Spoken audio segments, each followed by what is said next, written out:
I live at the end of a road that doesn't invite visitors. I need to establish this because the geography is the context, and the context is what makes the knock on the door the particular kind of wrong that it was. The road is gravel, 3 miles of it, climbing from the county highway into the hollow where my house sits at the terminus. The road ending at my driveway, because the road was built to access this property and the 2 properties below it, and because the terrain beyond my house is the ridge, the steep forested slope that climbs to the top, and that offers no reason for a road to continue. 3 miles of gravel, 2 neighbors whose driveways branch off at the 1 mile and the 2 mile marks, and then my house at the end, the last structure on a road that goes nowhere else.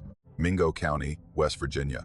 The southwestern corner of the state, the county that sits on the Kentucky border, and that the tug fork of the Big Sandy River defines. The terrain steep and hollowed and forested with the particular density that the southern coalfields produce. The hardwood and the rhododendron and the hemlock, filling the hollows and climbing the ridges with the comprehensive coverage that mountain forest maintains when the land isn't being used for anything else. The county lost most of its population when the coal declined.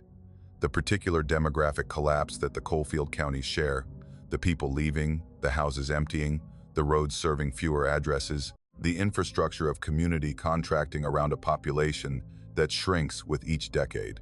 I moved to Mingo County in 2019. The house was cheap and the solitude was what I was looking for, the particular withdrawal from populated life that certain people seek at certain points in their lives when the noise and the proximity of other humans has become a burden rather than a comfort. I'm not antisocial. I'm selective about my social contact. The particular preference of a man who spent 20 years in the construction industry in Charleston and who reached a point where the daily negotiation of other people's needs and expectations exceeded what he was willing to continue providing. The house at the end of the gravel road was the solution, the particular geography of isolation that Mingo County offers to anyone willing to accept the terms, which are distance from services and distance from neighbors, and the particular quality of quiet that 3 miles of gravel and a hollow in the mountains provide. I know who comes to my house. In 4 years of living at the end of this road, the visitors have been limited to a list that I can recite from memory, because the list is short and because each visit is an event rather than a routine, the particular significance that arrivals acquire when arrivals are rare. The propane delivery, twice a year. The mail carrier, who leaves packages at the mailbox at the county road rather than driving the 3 miles of gravel. My sister, who visits from Huntington maybe 3 times a year. A friend from Charleston, twice. The county assessor, once. The total number of vehicles that have driven to the end of my road in 4 years is a number I can count without reaching 20. Nobody comes to my house unannounced. Nobody comes to my house at night. Nobody comes to my house in January during a snowfall, because the gravel road in snow is a particular challenge that requires 4-wheel drive and the willingness to negotiate 3 miles of unplowed surface that the county does not maintain, and that I maintain only with the truck and the plow blade that I attach when the accumulation justifies the effort. January of 2023, a Thursday night. The snow had started in the late afternoon, the particular heavy snow that the mountains produce when the systems come from the southwest, and the moisture hits the cold air that the Alleghenies hold, the flakes large and dense, the accumulation rapid, the ground showing maybe 4 inches by dark, and the sky showing no indication of stopping. I was in the house, the wood stove burning, the particular evening routine of a man who lives alone in the mountains in winter, the fire maintained, the house warm, the world outside the windows, white and silent, and showing the particular beauty that heavy snowfall produces, when the flakes are large enough to see individually, and when they fall through the porch light's beam with the slow, dense descent of snow that is heavy with moisture. 11 o'clock.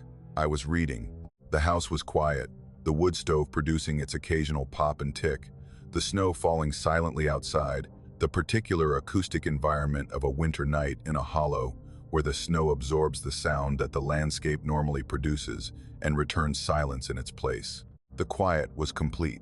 The particular quiet that snow creates when it covers every surface and dampens every vibration and converts the world from a place that produces sound into a place that absorbs it. The knock was 3 times. 3 knocks on the front door, the particular rhythm of a person announcing their presence, the knock spaced evenly, delivered with enough force to be heard throughout the house. The sound of knuckles on the wooden door, carrying through the quiet with the particular clarity that a sound produces when it's the only sound in an environment that is otherwise silent. The wrongness was immediate, not the knock itself, which was the standard knock of a person at a door. The context: 11 o'clock at night, January. Heavy snowfall, 3 miles of unplowed gravel road. The particular impossibility of a casual visitor under conditions that made visiting my house a deliberate and difficult undertaking. The knock requiring someone to have driven or walked 3 miles of snow-covered gravel in the dark to arrive at a door at the end of a road that serves only this house. I went to the door. Not opening it, the particular caution of a man who lives alone at the end of a road and who is not expecting anyone and who has received a knock at 11 p.m. in a snowstorm. I looked through the window beside the door, the small pane of glass that provides a view of the porch without requiring the door to open. A man was standing on the porch. The porch light showed him clearly, the overhead fixture illuminating the space with enough brightness to show detail. He was maybe 50, medium height, thin build, the particular frame of a man who was not large and who was not dressed for the conditions. A jacket that was lightweight, a windbreaker, or a spring jacket, the kind of outer layer that would be appropriate for October, but that was grossly insufficient for January in the mountains during a snowfall. His shoes were not boots. Dress shoes or casual shoes, the particular footwear of a person who was not outdoors by plan, the shoes showing no tread, no insulation, no accommodation for the conditions that the snow and the cold imposed. He was not shivering. This registered with the particular attention of a person who has spent 4 winters in the mountains and who knows what the cold does to a human body, and who was looking at a man standing in January, temperatures in a thin jacket and dress, shoes, and showing none of the physical responses that cold produces. No hunching, no arms crossed, no visible tremor. The man standing on the porch with the relaxed posture of someone who was comfortable in the conditions that should have been producing hypothermia. I spoke through the door. "Can I help you?" The particular phrasing that combines the offer of assistance with the implicit statement that the door is not opening until the reason for the visit has been established. The social formula that a man at the end of a road uses when an unexpected stranger appears on his porch at 11 at night. He smiled. The expression visible through the window, the particular smile of a person who is pleased, the warmth of the expression inconsistent with the circumstances, the smile saying, "I'm glad to be here," when the circumstances said no one should be here. He said my name, my full name, first and last, spoken with the particular pronunciation that indicated familiarity rather than reading. The name delivered the way a person says a name they know, rather than the way a person reads a name from a piece of paper. The pronunciation was correct, the emphasis on the correct syllable, the particular cadence of my name as I've heard it spoken by people who know me. He said he was looking for me. He said he'd been told I lived at the end of this road, and he wanted to confirm he had the right place. The phrasing was specific, the words carrying the particular structure of a person who has been given information and who is verifying it, the language of confirmation rather than inquiry. I did not confirm. The instinct operated before the social training could override it, the body's decision to not provide information to a stranger who already possessed information he shouldn't have. I stood at the window and I looked at the man, and I did not say yes, and I did not say no, and the silence between us held the particular weight of a non-answer that communicates more than either answer would have. He smiled again. "That's all right," he said. "I know it is." The words arrived through the door with the calm certainty of a statement that required no confirmation, because the speaker already possessed the knowledge that the confirmation would provide. "I know it is." The particular emphasis on no, the word carrying the weight of certainty, the man communicating that my non-answer had been unnecessary because his knowledge was not dependent on my cooperation. He turned, the movement unhurried, the rotation of his body from facing the door to facing the driveway, performed with the particular lack of urgency that said he was not leaving because he'd been denied, but leaving because his purpose had been accomplished. The visit concluded to his satisfaction, regardless of the outcome from my perspective. He stepped off the porch and walked down the steps and onto the driveway and into the snow. I watched him. Through the window, through the falling snow, the porch light illuminating the first 30 feet of the driveway, and the snow providing a white field beyond that, extended into the darkness. He walked at a normal pace, the particular stride of a man walking on a surface that he was not struggling with, despite the shoes, and despite the accumulation of snow that should have made walking in those shoes difficult and slow. He walked with the ease of a man on a dry sidewalk. He reached the limit of the porch light's range, maybe 40 feet. The snow was heavy enough that the visibility diminished rapidly beyond the lit area, the flakes filling the air with a density that reduced the visible distance to maybe 50 feet in daylight and to maybe 40 in the porch light's reach. He walked into the snow, and the snow absorbed him, his figure dissolving into the white the way a figure dissolves into fog, the outline becoming indistinct and then invisible, the man gone, the driveway showing only snow, and the darkness beyond the light. I stood at the window.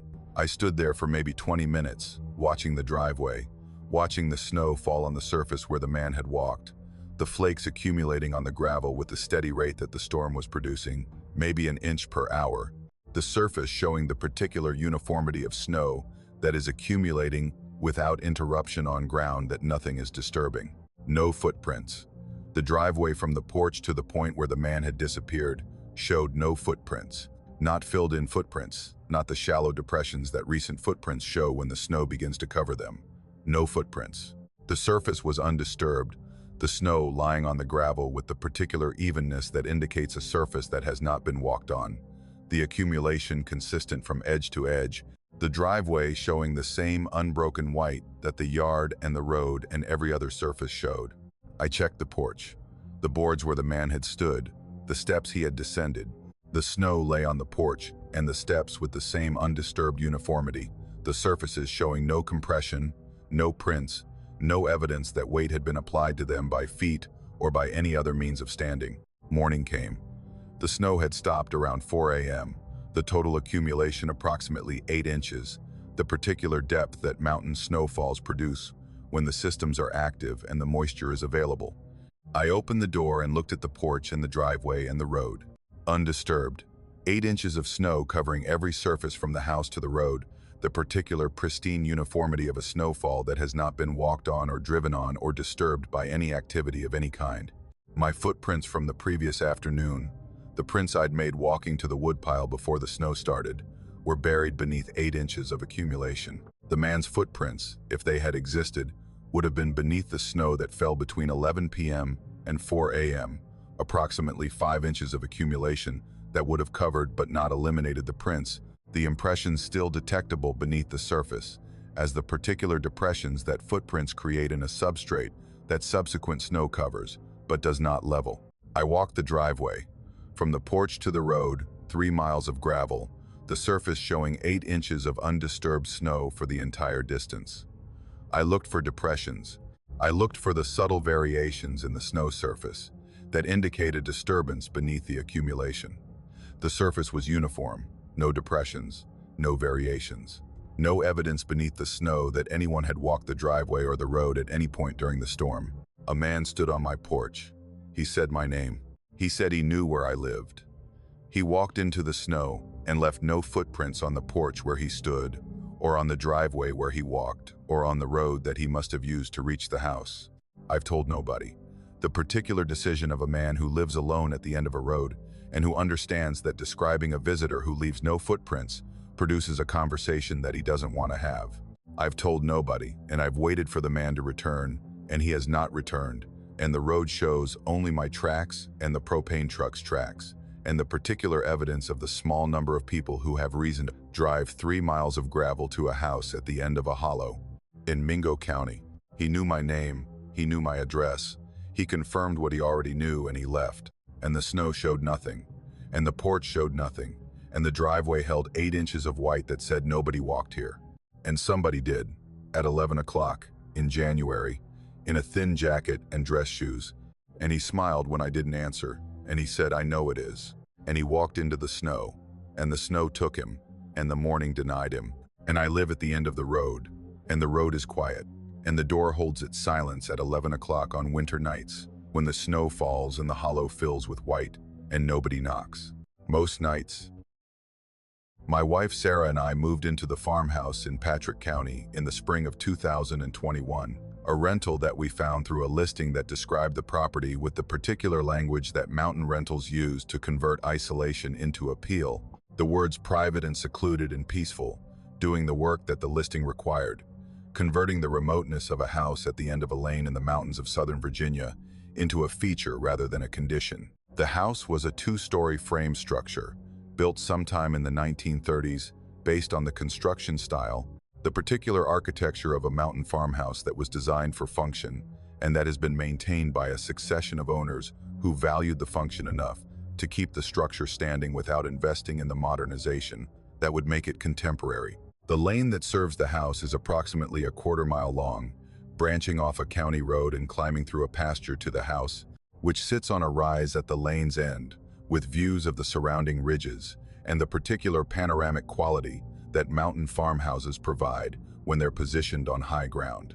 The lane is gated at the county road, a metal gate with a chain and a padlock. The gate installed by the landlord for the particular purpose that gates serve on rural properties, the physical barrier that says this lane is private and the people who live at the end of it control who comes up and who doesn't. We keep the gate locked.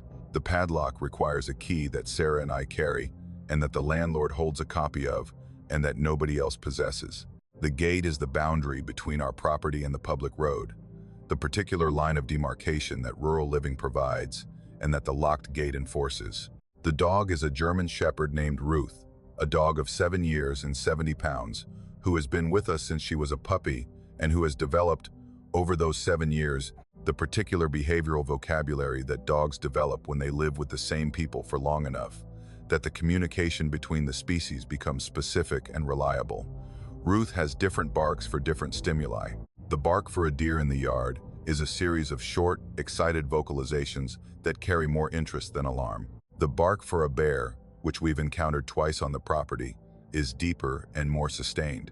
The particular warning bark that a dog produces when the stimulus is large and potentially dangerous. The bark for a person is different from both, a focused, directional bark aimed at the point where the person is, the vocalization carrying a quality that I can only describe as accusatory, the dog identifying a human presence and announcing it with the particular urgency that says, "This is not an animal, and this requires your attention." October of 2022, a Monday night. Sarah and I had been in bed since approximately 10:30, the early bedtime that rural living encourages when the darkness arrives at 6 and the evening stretches through 4 hours of firelight and reading and the particular winding down that mountain nights provide. Ruth was sleeping in the hallway between our bedroom and the front door, her standard position, the particular location that the dog had selected for herself because it gave her auditory access to both the bedroom and the front of the house, the sentry position that a protective dog occupies when the household is asleep. Ruth's bark started at approximately 2 in the morning. The person bark, the focused, directional, accusatory vocalization aimed at the front door, the dog on her feet and facing the door and producing the particular sound that 7 years of cohabitation had taught me meant a human being is at the front of the house. I got up. Sarah was awake, the dog's barking, having pulled her from sleep with the same effectiveness that it had pulled me, the two of us lying in the dark for maybe 10 seconds, processing the sound, before I pushed back the covers and stood and walked to the hallway where Ruth was standing with her nose aimed at the front door and her body rigid with the particular tension that dogs display when they're alerting to something that concerns them. I went to the window beside the front door. The window is a single pane of old glass, the particular wavy glass that farmhouses from the 1930s contain, the surface distorting the view slightly, but providing enough clarity to see the porch and the yard beyond. The porch light was off. The October night was providing enough moonlight to show the porch boards and the railing and the yard that sloped away from the house toward the pasture and the lane. A woman was standing on the porch, approximately 3 feet from the front door, centered on the porch, facing the door.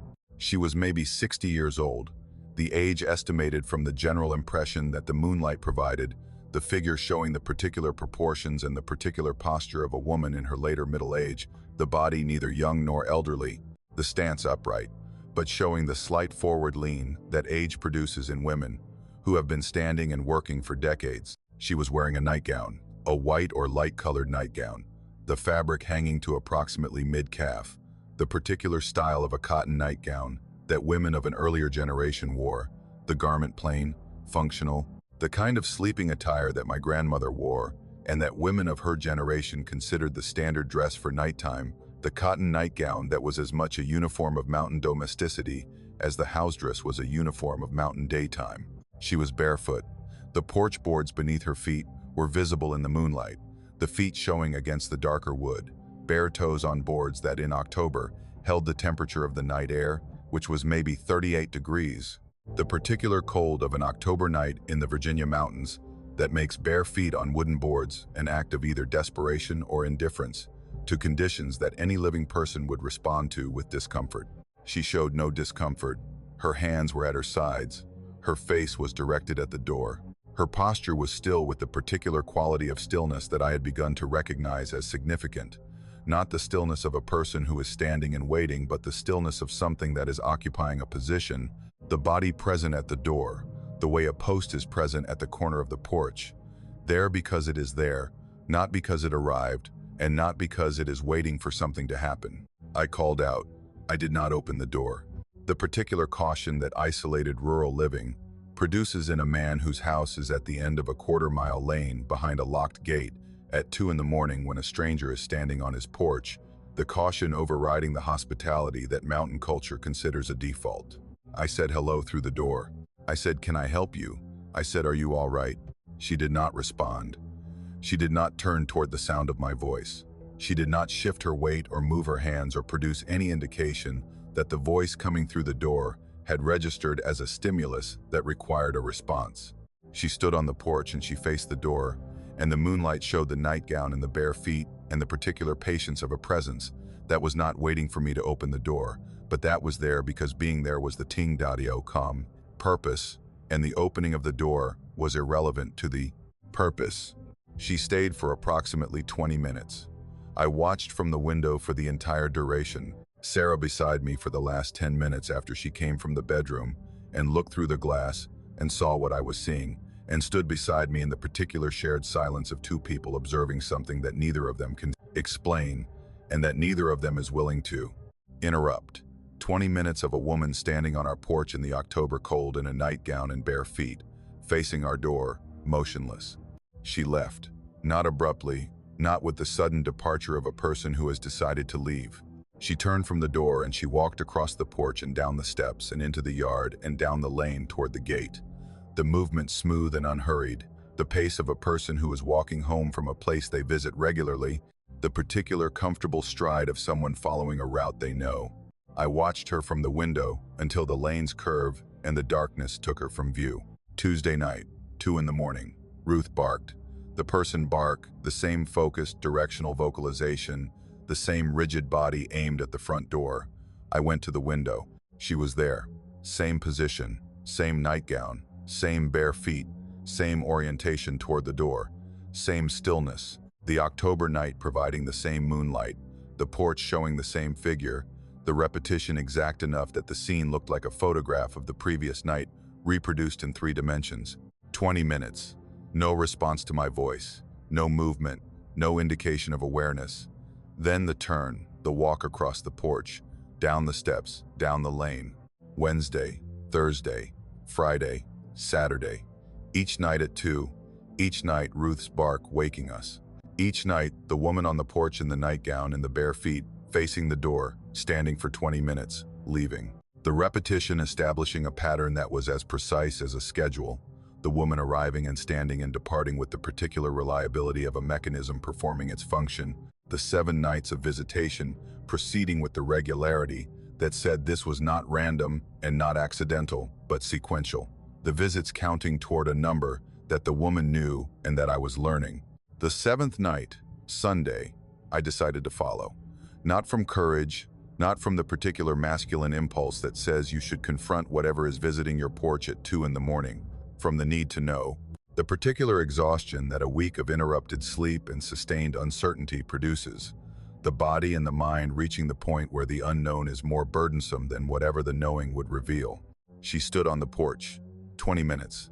I watched from the window. She turned. She walked across the porch and down the steps. I went to the back door and I exited the house from the rear and I came around the side and I followed her down the lane at a distance of maybe 50 yards. The moonlight showing her figure on the lane, the nightgown visible as a lighter shape against the darker ground. the bare feet producing no sound on the gravel that the lane's surface provided. She walked the quarter-mile to the gate. I followed, the distance between us constant, my boots on the gravel producing the particular crunch that gravel underweight produces and that she showed no response to, the sound of my following reaching her and producing no reaction, no increase in pace, no turn of the head, the woman walking toward the gate with the same unhurried stride that she used every night. The gate was closed. The chain was wrapped. The padlock was engaged. The metal bars of the gate stood across the lane in the particular barrier configuration that a locked gate provides, the physical obstruction that says this lane is closed and the passage requires a key. She walked through the gate. I need to be precise about what through means because the word is the center of the experience and because the alternatives, over or around or under, do not apply. She walked into the gate and through the gate, her body contacting the metal bars and not stopping, the bars not moving, the gate not opening, her form passing through the solid metal, the way the moonlight passed through the spaces between the bars, except she didn't pass through the spaces. She passed through the bars. The metal occupied the same space that her body occupied, and neither yielded to the other, and she was on one side, and then she was on the other side, and the gate was closed and locked, and the chain was wrapped, and the padlock was engaged, and she was on the road walking away from the gate and into the darkness of the county road. I stood at the gate. The padlock was cold under my hand. The chain was tight. The gate was solid and real and locked. She was gone. The road showed nothing. The darkness held whatever the darkness held, and the woman was in it, and the county road ran in both directions through the Patrick County night. She did not return. 7 nights, Monday through Sunday, and the visits ended on the 7th night, the way a week ends on Sunday, the particular completion of a cycle that had required 7 iterations, and that the 7th completed. I asked the landlord. I described the woman, the nightgown, the bare feet, the visits, the gate. He was quiet in the particular way that mountain people are quiet when they're deciding how much to tell you. He said a woman had lived in the farmhouse before it was a rental. He said she'd lived there alone after her husband died. He said she died in the house in 2018, found by a neighbor who checked on her after she hadn't been seen for several days. He said she was wearing a nightgown when they found her. He said she was barefoot. He said the previous tenants had seen her too. He said he didn't mention it in the listing because mentioning it would have required him to explain it, and explaining it would have required him to understand it, and he didn't understand it. And the listing was for a farmhouse, not for a story. She lived here. She died here. And for 1 week in October, she came back to the door of the house she'd lived in, and she stood on the porch she'd stood on for however many years she'd been here, and she faced the door she'd walked through every day of her life in this house. 7 nights, the number that a week contains. The cycle that a life organized around weeks would produce if it were performing one final week of a routine that had defined its days. Monday through Sunday, 2 in the morning, the nightgown, the bare feet, the door. And on Sunday, she walked through the gate and into the dark, and she didn't come back. And the porch is empty now, every night. Ruth sleeps in the hallway and doesn't bark. The gate stays locked, the lane stays quiet, and the farmhouse holds what it holds. The rooms and the floors and the particular presence of every person who has lived within the walls and who has walked across the porch and who has stood at the door and who has entered and left and come back. For 1 week, in October, in the nightgown, in the bare feet, and then gone, through the gate, into the dark, wherever the 7th night takes the things that have finished their week. The cabin sits on a piece of land in Ashe County, North Carolina, that I bought because the land was available, and because the cabin was on it, and because the particular combination of price and location, and the quality of the structure itself, produced the opportunity that I'd been looking for since I decided that a weekend place in the mountains was something my life needed and that my savings could accommodate. Ashe County is the northwestern corner of North Carolina, the high country, the terrain sitting at elevations above 3,000 feet where the climate is cooler and the winters are harder, and the particular character of mountain living is more pronounced than in the lower valleys to the south and the east. The county is beautiful and remote and affordable in the particular way that mountain counties are affordable when the economy is agricultural and the population is stable, and the real estate market reflects the modest demand that a small, rural population produces. The cabin was built in the 1940s, a log structure that a man named Caldwell constructed on property that his family had been farming since the 1800s. The construction was the traditional mountain method, the logs hand-hewn from timber cut on the property, the corners notched with the particular saddle-notch joinery that Appalachian builders used when the tools were hand tools and the skill was generational. The technique passed from father to son with the particular fidelity that mountain craftsmanship maintains, when the craft is not decorative but structural, the building method producing a shelter that the builder's life depends on. The logs were chestnut, the particular species that the American chestnut blight had been killing since the early 1900s, and that the builders of the 1940s were using because the dead chestnuts were still standing and still sound and still providing the timber that the mountains had been providing for centuries. The blight killing the living trees but leaving the wood intact, the dead chestnut standing as the particular monument to a species that the disease was erasing from the forest. Chestnut is hard, dense, resistant to rot, the particular quality of a wood that was prized for construction because the wood outlasts the builders, and because the structures that chestnut produces endure through the decades and the centuries that mountain weather imposes on everything the mountains hold.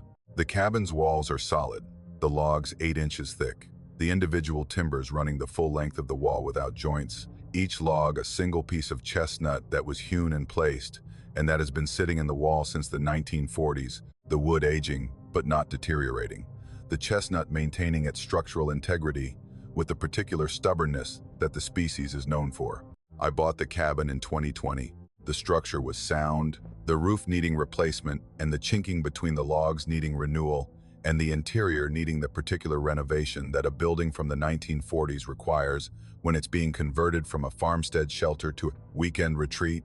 The electrical and the plumbing and the insulation and the finish work that modern habitation expects and that the 1940s didn't provide.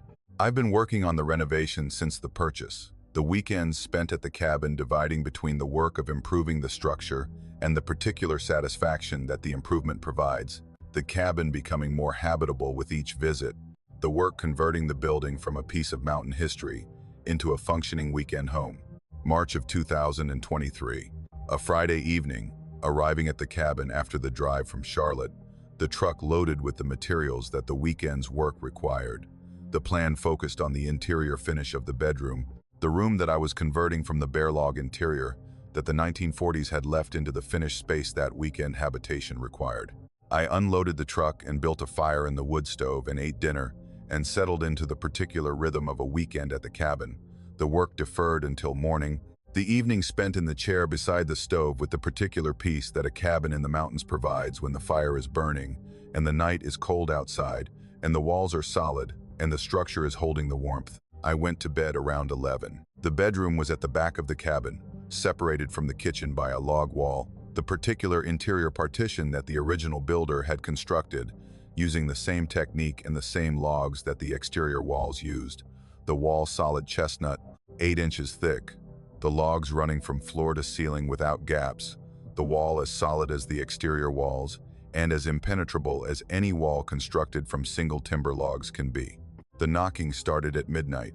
I was not asleep. The particular alertness that the first night at the cabin produces, the body adjusting to the different acoustic environment, the different bed, the different darkness, the particular transition from home to cabin that takes the first night to complete.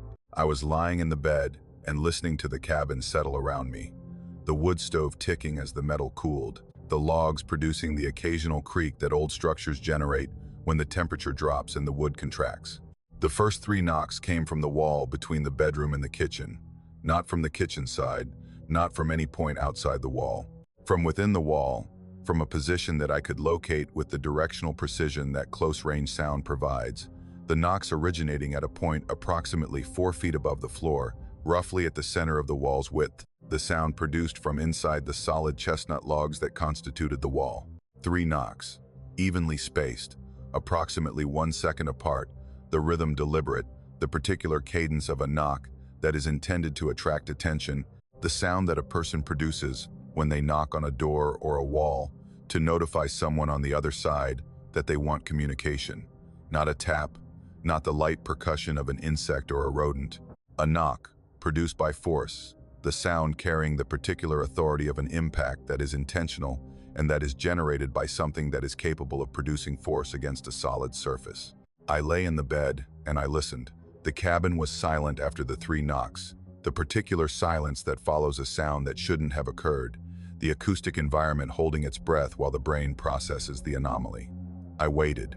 The wood stove ticked. The cabin creaked. The normal sounds of a log structure in the March cold continued around the silence that the knocking had created. 5 minutes. The knocks returned. 3. Same rhythm, same spacing, same location in the wall, same apparent origin from within the solid logs.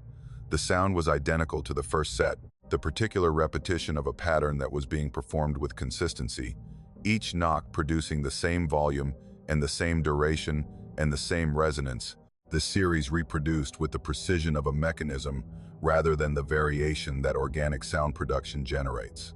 I got up. The floor was cold under my bare feet, the particular cold of a cabin floor in March when the wood stove has burned down and the temperature in the room has dropped to whatever the mountain night dictates. I walked to the wall.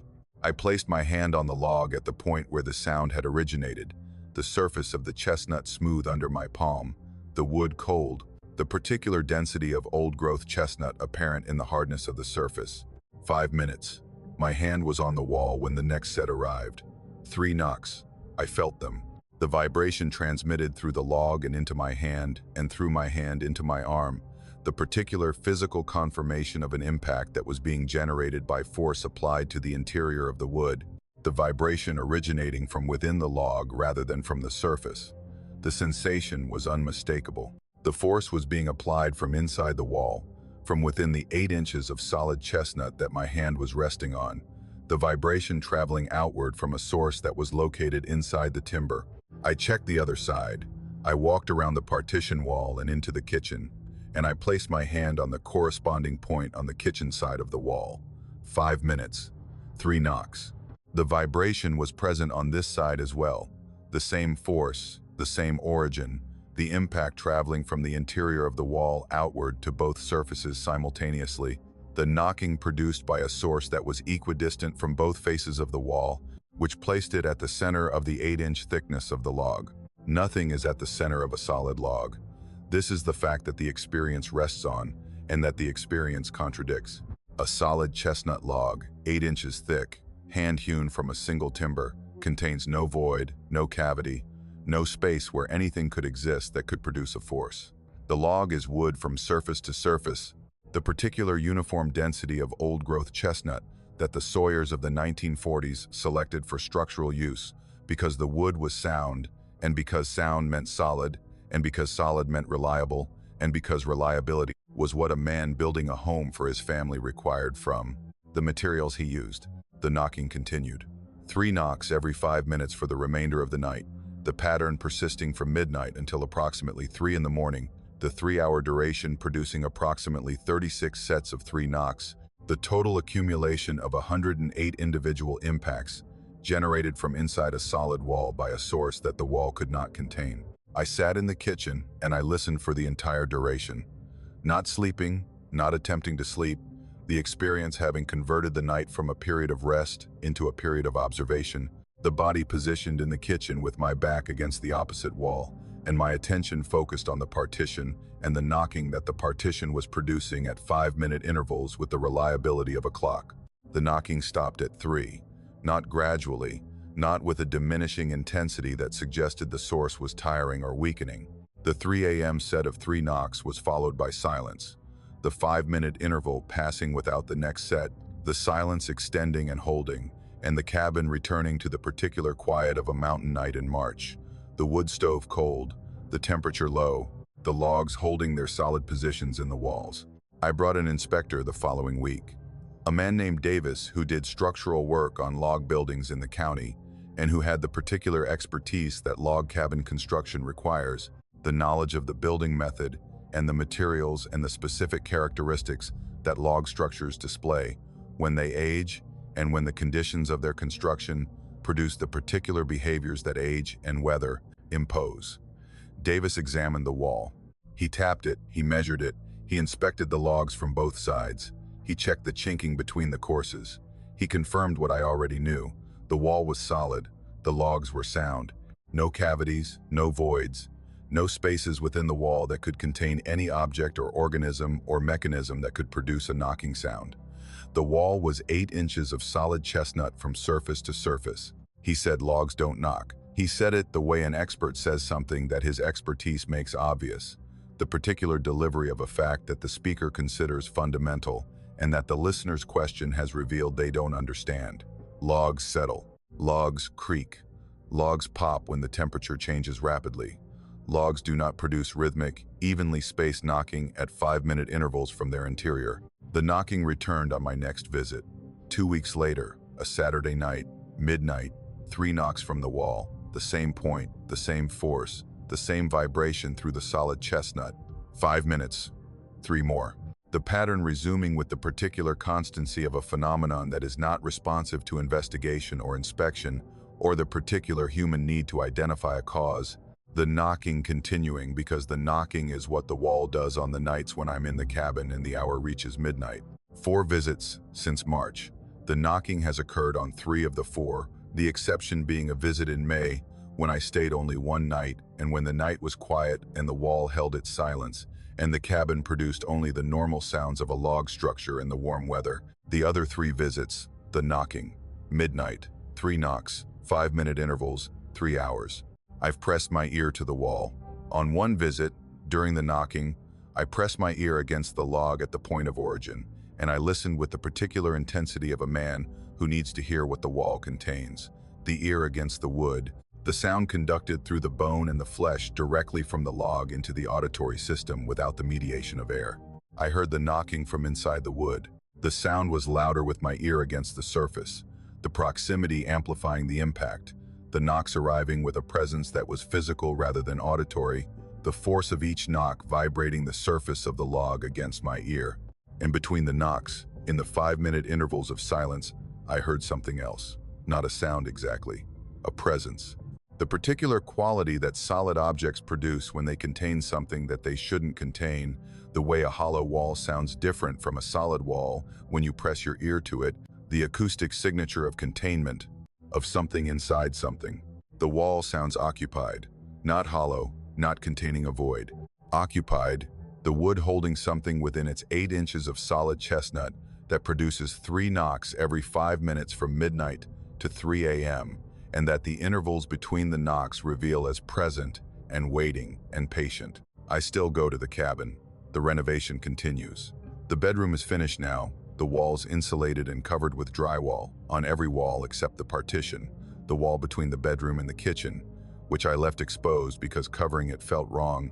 The particular instinct that says the wall needs to be visible and the logs need to be accessible, and the surface where the knocking originates needs to remain uncovered for reasons that I can articulate as aesthetic preference and that I know are something else. The wall knocks.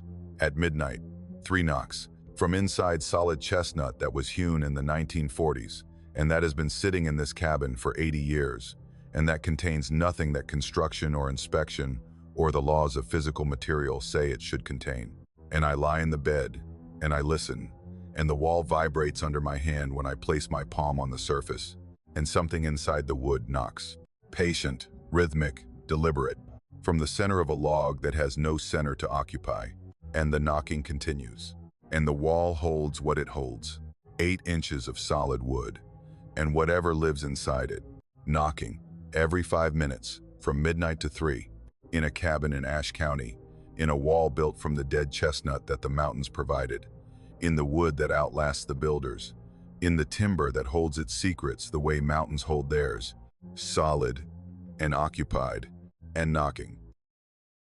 We built the house because the land told us to build it there. That's the way my wife Carolyn describes the decision, and the description is accurate in the particular way that mountain land communicates with the people who encounter it. The terrain showing you where the flat ground is, and where the view is, and where the sun hits, and where the wind doesn't, and letting you assemble those observations into the conclusion that this is where the house goes. The ridge in Watauga County provided all of those things, a level building site at approximately 4,000 feet with southern exposure, and a view of Grandfather Mountain to the southeast, and a windbreak provided by the national forest that bordered the property on the north side, The dense hardwood and spruce of the Pisgah National Forest, climbing the ridge behind our lot and providing the particular combination of privacy and beauty that mountain properties offer when the federal land is your neighbor and your neighbor's only activity is growing trees. The tree line is 80 yards from the back porch. I know the distance because I measured it when we were designing the house.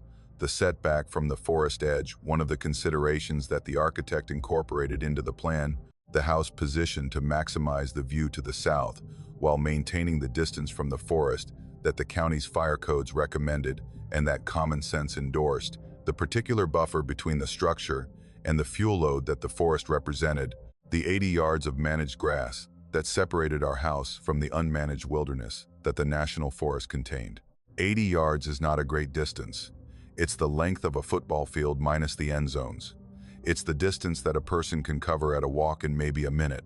It's close enough that the forest edge is visible in detail from the house, the individual trees identifiable, the understory visible in the particular resolution that 80 yards provides, close enough to see the forest but far enough to feel separate from it, the particular distance that provides the illusion of boundary between the domestic and the wild.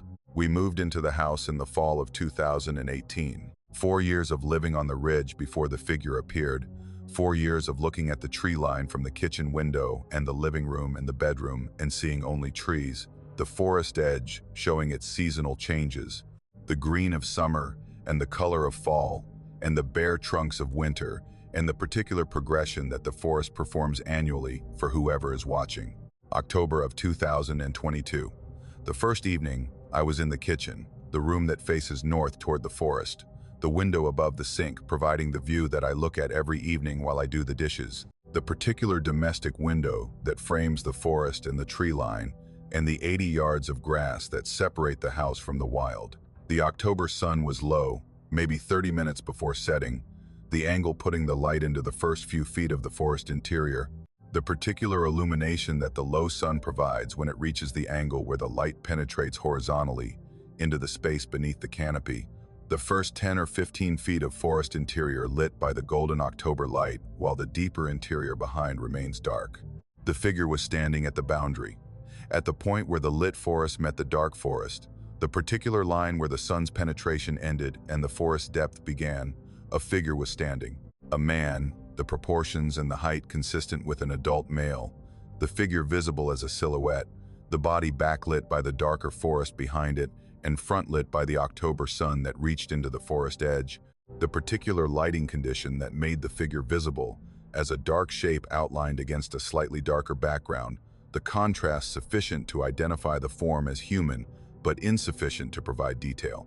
He was standing still, not the stillness of a person who has paused during a walk through the forest, the temporary halt of someone in transit who will resume walking. The stillness of a person who is standing in a position because the position is the purpose, the body oriented toward the house, the figure facing our back porch from 80 yards with the particular directional attention that says, "I am looking at you." I set down the dish I was washing, the particular response of a person whose routine visual scan of a familiar environment has detected something that the environment hasn't contained before, the brain pulling the hands from the task and directing the eyes to the stimulus with the focused attention that novelty demands. I looked at the figure through the kitchen window, and the figure stood at the tree line and the October light showed the silhouette and the posture and the orientation. I called Carolyn. She came to the kitchen and looked through the window and saw what I was seeing and said, "Who is that?" The question delivered with the particular tone of a woman who expects an answer, because the question has a standard set of answers. A hiker or a hunter or a neighbor, or any of the people who might be standing at the forest edge on a property that borders national forest. The reasonable explanations that reasonable questions produce. I didn't have an answer. The figure stood at the tree line, and I didn't know who it was, and the distance and the lighting prevented identification, and the figure's stillness prevented the kind of behavioral assessment that movement provides, the particular information that watching a person walk or gesture or adjust their position gives you about who they are and what they're doing, and whether their presence is benign or not. We watched. From the kitchen window, two people watching a figure at the tree line, the October evening proceeding around us, the sun descending toward the angle where the light would no longer penetrate the forest edge and where the figure's visibility would end. We watched for approximately 45 minutes, the duration determined by the sun's movement, the figure visible for the entire period that the light provided the particular angle that illuminated the forest boundary. The light failed. The sun dropped below the angle, the horizontal illumination withdrawing from the forest edge, the first 15 feet of lit interior going dark as the light source fell below the threshold that the terrain required. The forest edge became a wall of uniform dark, the trees and the understory and the space where the figure had been standing, merging into the undifferentiated darkness that the forest produces when the sun is gone, and the only light is the ambient glow of a sky that is still lit above, a land that is already dark. The figure was gone, not walking away, not receding into the forest, not departing through any movement that we observed. Gone. The light failed, and the figure was not visible, and the tree line held only the darkness that the absence of the figure and the absence of the light produced simultaneously. I walked out to the tree line the next morning. The October light was clear and full, the forest edge visible in the detailed resolution that morning light provides, the trees and the understory and the ground showing the particular clarity of a mountain morning after a clear night. I walked the 80 yards across the grass, and I entered the forest at the approximate point where the figure had been standing. No footprints. The ground at the forest edge was the particular surface that mountain forests produce, a layer of leaf litter over soil that records impression with reasonable fidelity, the kind of surface that shows boot prints and animal tracks, and the compression that weight produces on organic material. The ground showed no prints, no impressions, no disturbance, no evidence that anything had stood at the forest edge for 45 minutes the previous evening. I walked the tree line in both directions, maybe 100 yards in each direction from the point where the figure had been standing. The ground was undisturbed throughout, the leaf litter showing the uniform surface of a forest floor that has been walked on by nothing heavier than the squirrels and the deer that the forest contains. The figure returned that evening. Same time, same position, same orientation. The October sun reaching the angle that illuminated the forest edge. The figure standing at the boundary between the lit and the dark, facing the house from 80 yards, motionless. I called the Watauga County Sheriff's Office. A deputy came the following afternoon, arriving before the figure's usual appearance time, the deputy walking the tree line with the professional attention that law enforcement brings to a trespassing complaint. The examination systematic, the ground inspected, the forest interior checked for evidence of camps or structures, or the particular signs that a person living in the woods produces. Nothing. The deputy found no footprints, no camps, no structures, no trash, no evidence of human presence at the tree line or in the forest beyond it. He walked the tree line for approximately 200 yards in both directions from the point I indicated. Clean, undisturbed. The forest showing no signs that anyone had been in it. The figure appeared while the deputy's report was still being processed at the sheriff's office. That evening, the same time, the same position, standing at the tree line in the October light, facing the house, motionless. I called the sheriff's office and reported that the figure was there now, and the dispatcher said a deputy would come by, and I said the figure would be gone by the time the deputy arrived, because the figure was only visible during the 45 minutes when the sun illuminated the forest edge, and the deputy was 30 minutes away. The deputy came. The figure was gone. The light had failed. The tree line was dark. This pattern established itself, and this pattern has held every evening, 14 months now, from October of 2022 through the present. The figure appears when the sun reaches the angle that lights the forest edge. The figure stands for the duration of the illumination. The figure disappears when the light fails. Every evening. In every season, the timing shifting with the changing angle of the sun, the figure appearing earlier in summer, when the sunset is later and later in winter.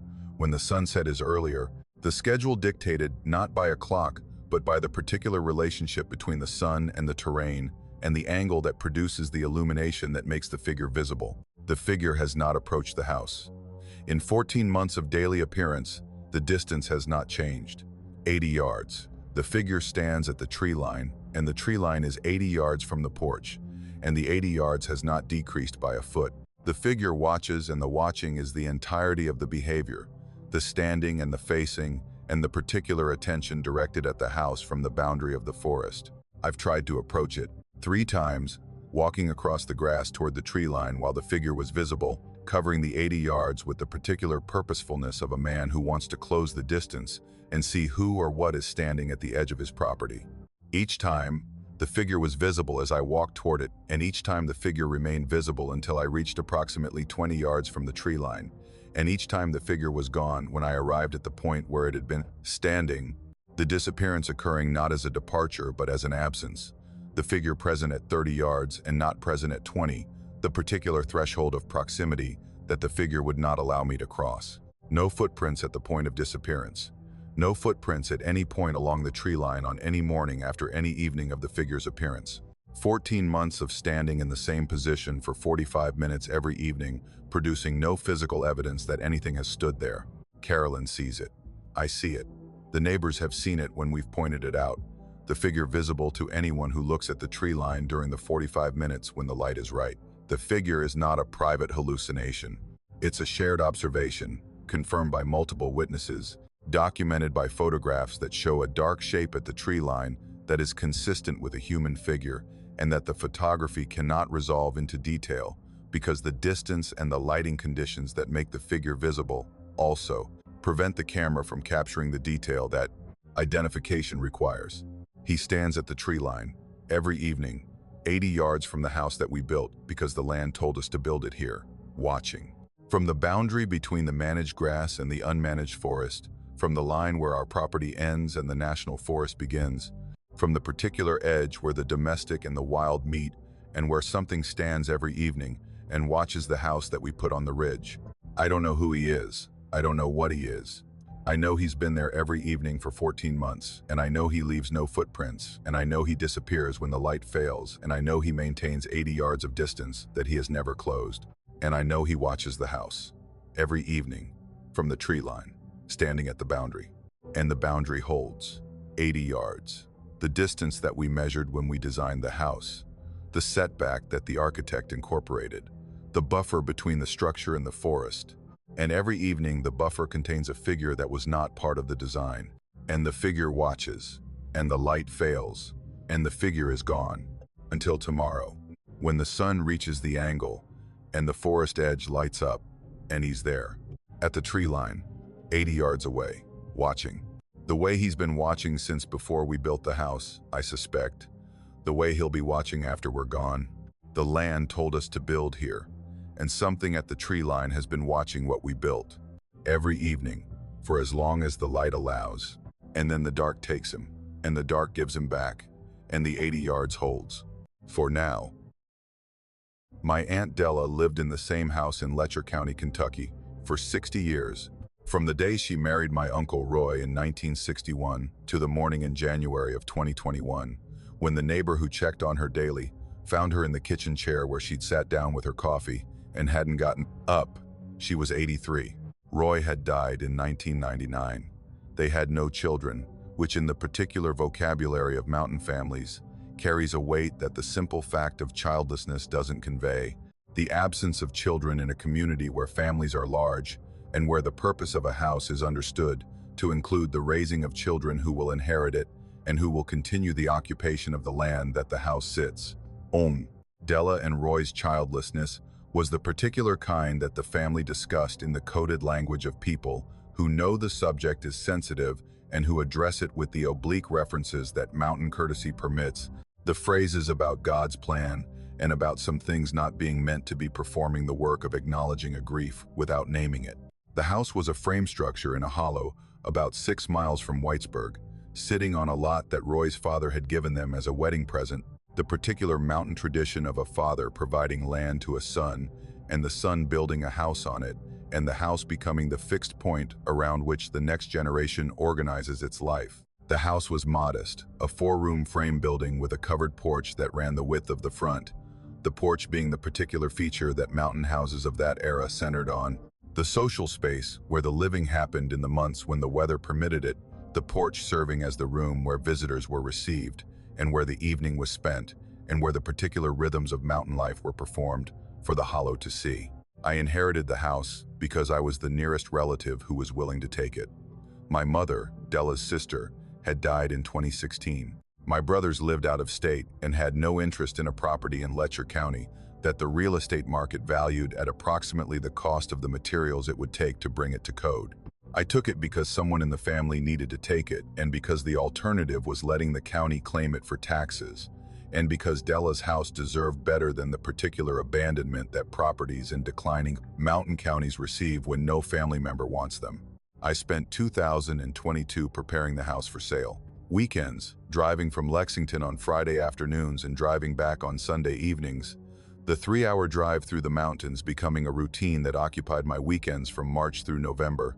The work at the house filling the Saturdays with the particular labor that estate preparation requires, the cleaning and the sorting and the repairing, and the particular emotional work of going through the possessions of a woman who had lived in one place for 60 years and who had accumulated the objects that 60 years of living produced. The house held Della, not metaphorically, not in the sentimental sense that houses hold the memory of their occupants.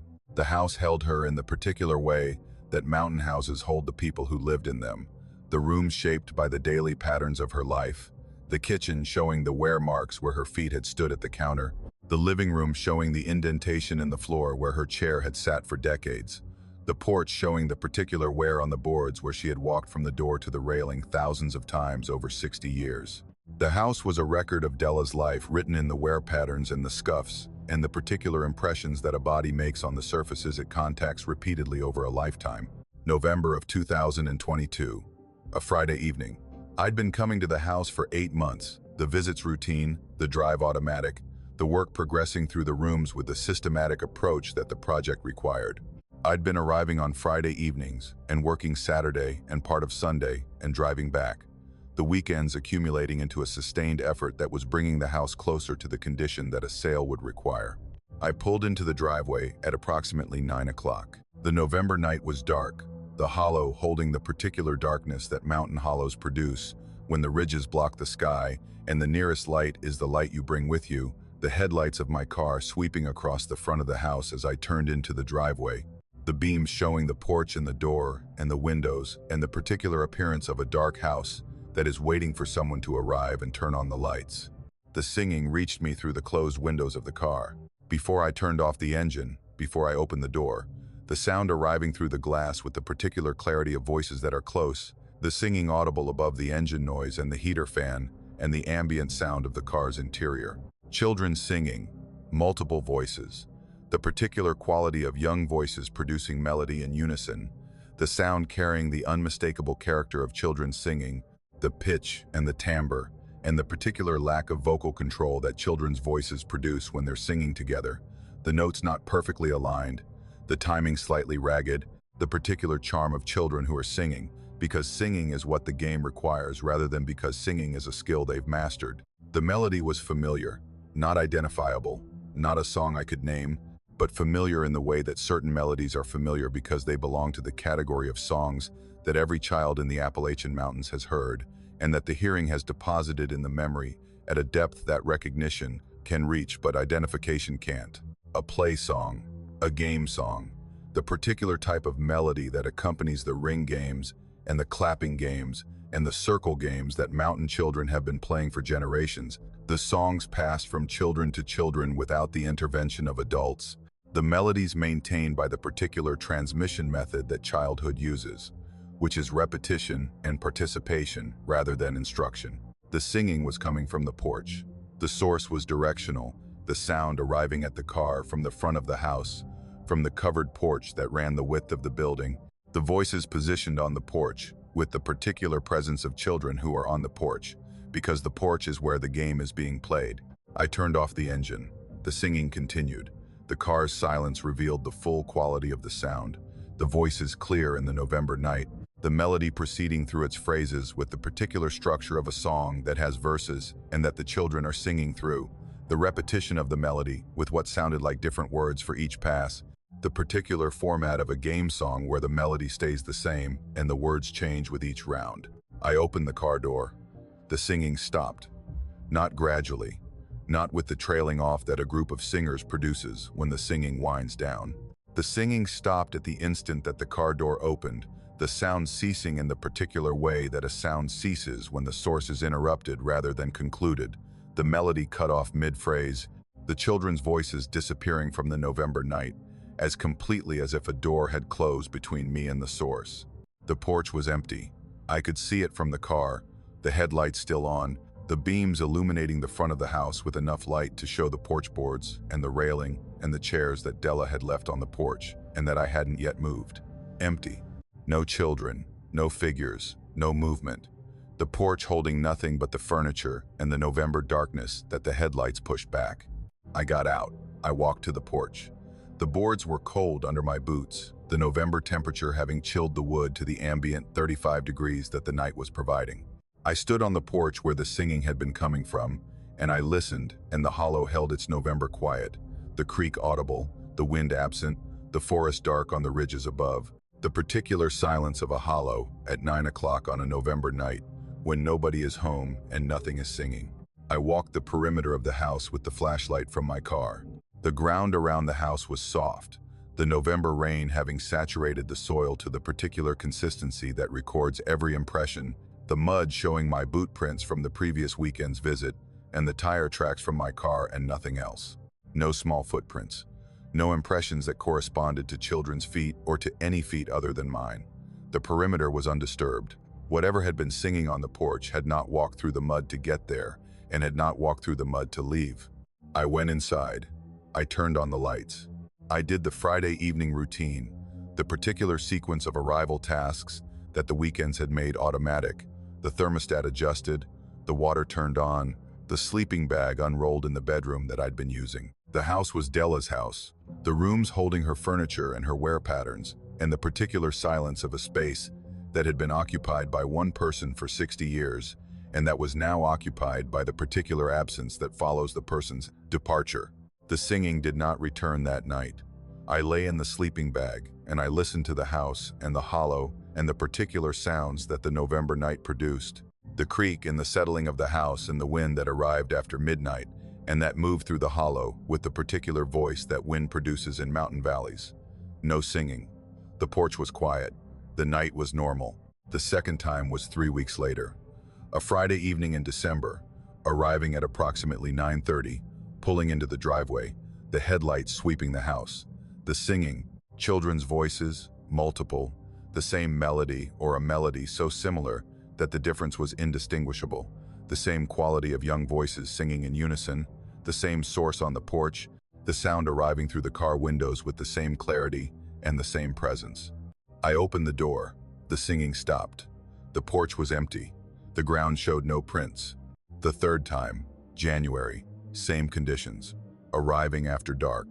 The singing present in the car, the singing gone when the door opened, the porch empty, the ground undisturbed. The fourth time, February, I sat in the car. I did not open the door. I turned off the engine and I sat in the driver's seat with the windows up and I listened to the children sing on the porch of my aunt's house. The melody came through the glass with the particular quality that glass provides.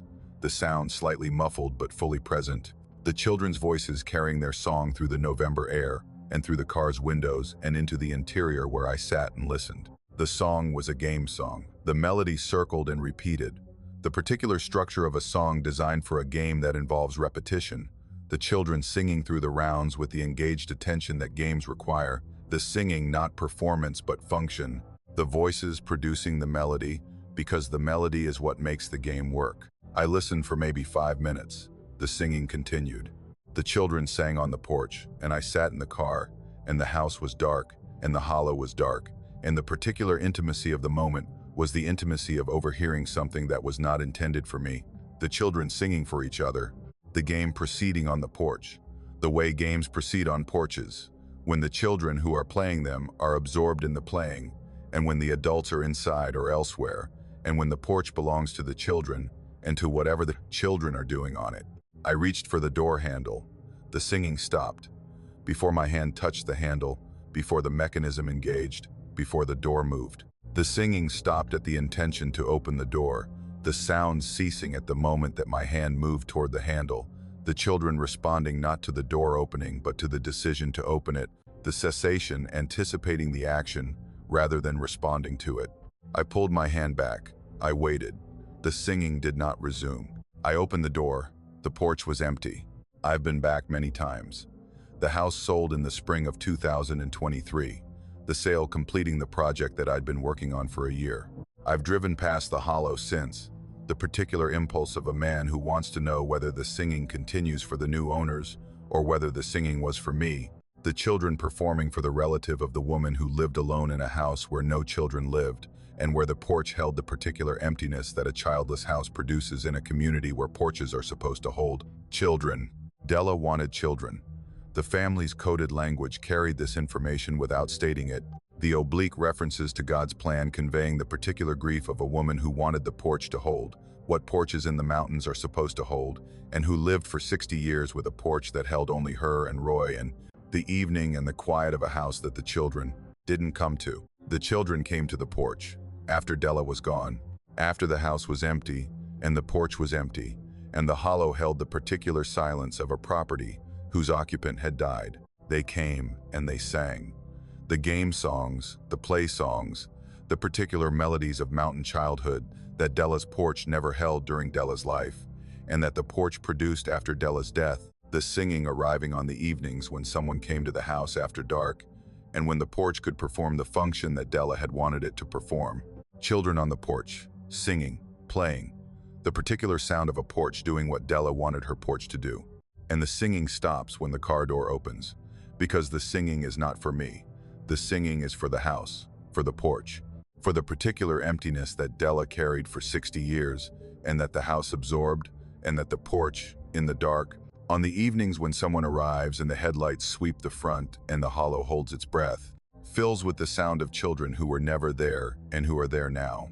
On the porch, in the dark, singing. For Della, for the house, for the 60 years of quiet that the singing finally breaks, and the car door opens, and the singing stops, and the porch is empty, and the hollow holds what it holds.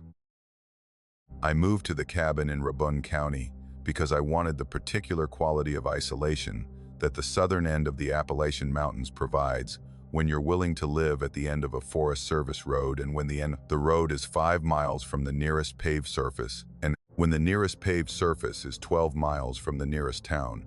The isolation was not an accident of the property. The isolation was the property. The cabin existed at the end of the road because someone in the 1970s had built it there for the same reason I was living in it now, the desire to be far enough from other people that the distance itself became a feature of daily life. The particular quality of remoteness that converts the mundane activities of living, cooking and sleeping and sitting on a porch into acts performed in a setting that is wild enough to make the performance feel different from how it would feel in a subdivision. The cabin is a single-story structure, log construction, built from the trees that were cleared from the building site, the particular self-referential architecture of a mountain cabin that was constructed from the materials it displaced, the logs showing the diameter and the species of the forest that surrounds it, the building a rearrangement of the forest rather than an addition to it. 2 rooms, a main room that serves as kitchen and living area, and a bedroom that serves as bedroom and storage. The bathroom added sometime in the 1990s as an extension off the back. The plumbing running to a septic system that the Forest Service permitted when the cabin was established as a residence under the particular land use agreements that some Forest Service properties carry. The Forest Service road that serves the cabin is gravel, maintained by the federal government at the standard that the Forest Service applies to access roads, which is a standard that prioritizes drainage over surface quality, and that produces a road that is passable in all conditions but comfortable in none.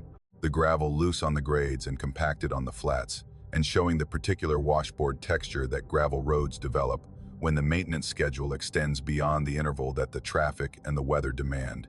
The road climbs. From the county road where the pavement ends to the cabin at the road's terminus, the road climbs approximately 800 feet in 5 miles.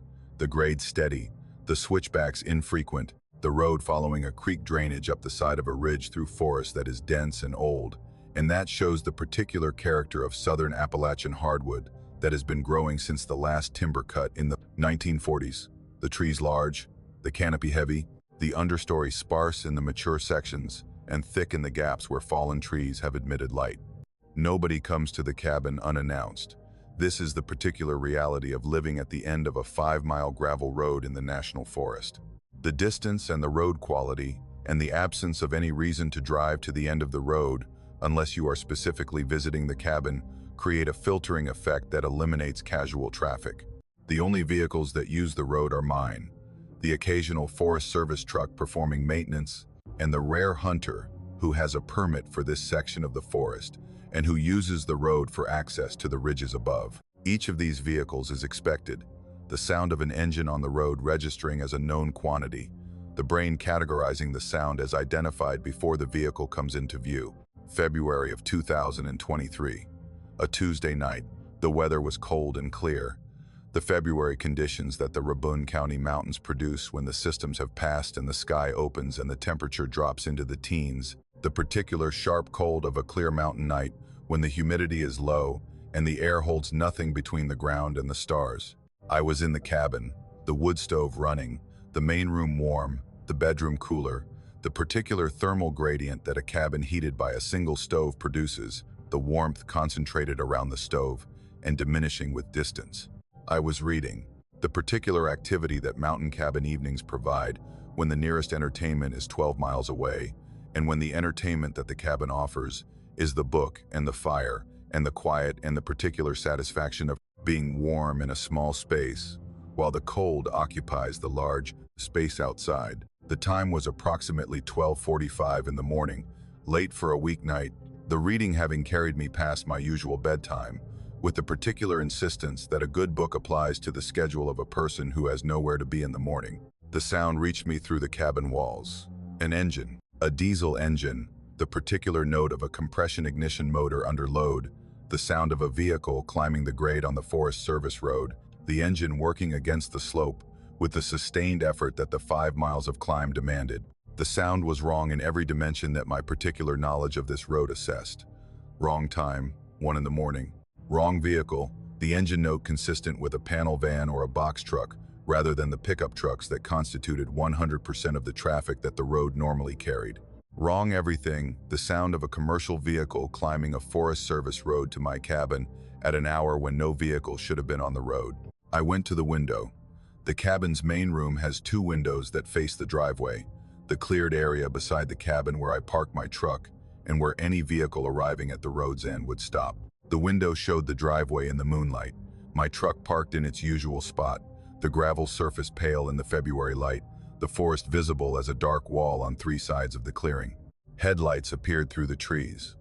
The particular approach of a vehicle rounding the last curve before the cabin, the lights sweeping through the forest as the vehicle followed the road's final turn, the beams hitting the trees, and then the clearing, and then the cabin, the lights arriving with the vehicle that produced them, a truck that emerged from the forest and pulled into the driveway with the unhesitating directness of a driver who knew where the driveway was and who didn't need to search for it. The truck was a delivery vehicle, a panel van, the enclosed body style that parcel delivery companies use, the particular proportions of a vehicle designed to carry packages in a cargo area that the driver accesses from the rear. The van was white or light-colored, the moonlight showing the body panels without the markings that delivery vehicles carry. No company logo, no name, no identifying graphics of any kind, the van showing only the blank sides of a vehicle that had been either stripped of its identification or that had never carried any. The driver got out, a figure, visible in the moonlight, moving from the driver's door to the rear of the van with the particular efficiency of a person performing a delivery, the movement practiced, the route from cab to cargo area to destination rehearsed by repetition. The particular muscle memory that delivery drivers develop when they've made enough stops, that the physical process of delivering a package has become automatic. He opened the rear doors. He retrieved a package, a brown box, the standard cardboard shipping box that the parcel industry uses, the size consistent with a package that would contain a book or a small appliance, or any of the consumer goods that the shipping system moves in boxes of this size. He carried the box to my porch. He climbed the 3 steps. He set the box on the porch boards beside my front door.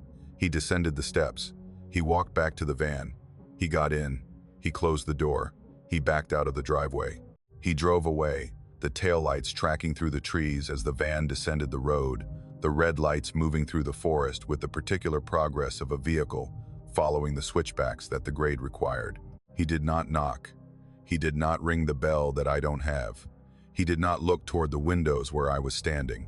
The delivery was performed with the particular impersonality of a transaction that did not require interaction, the package placed and the driver departed, and the exchange completed without any communication between the deliverer and the recipient.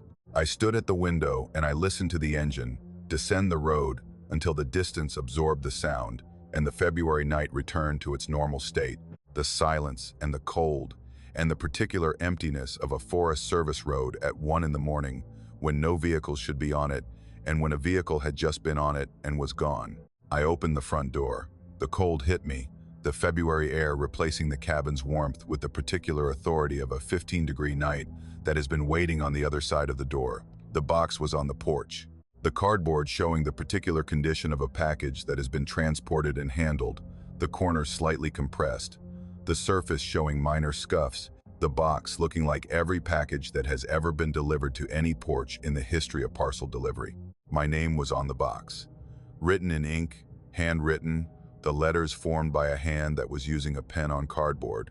My full name, first and last, the particular handwriting of someone who had written my name with care and with familiarity.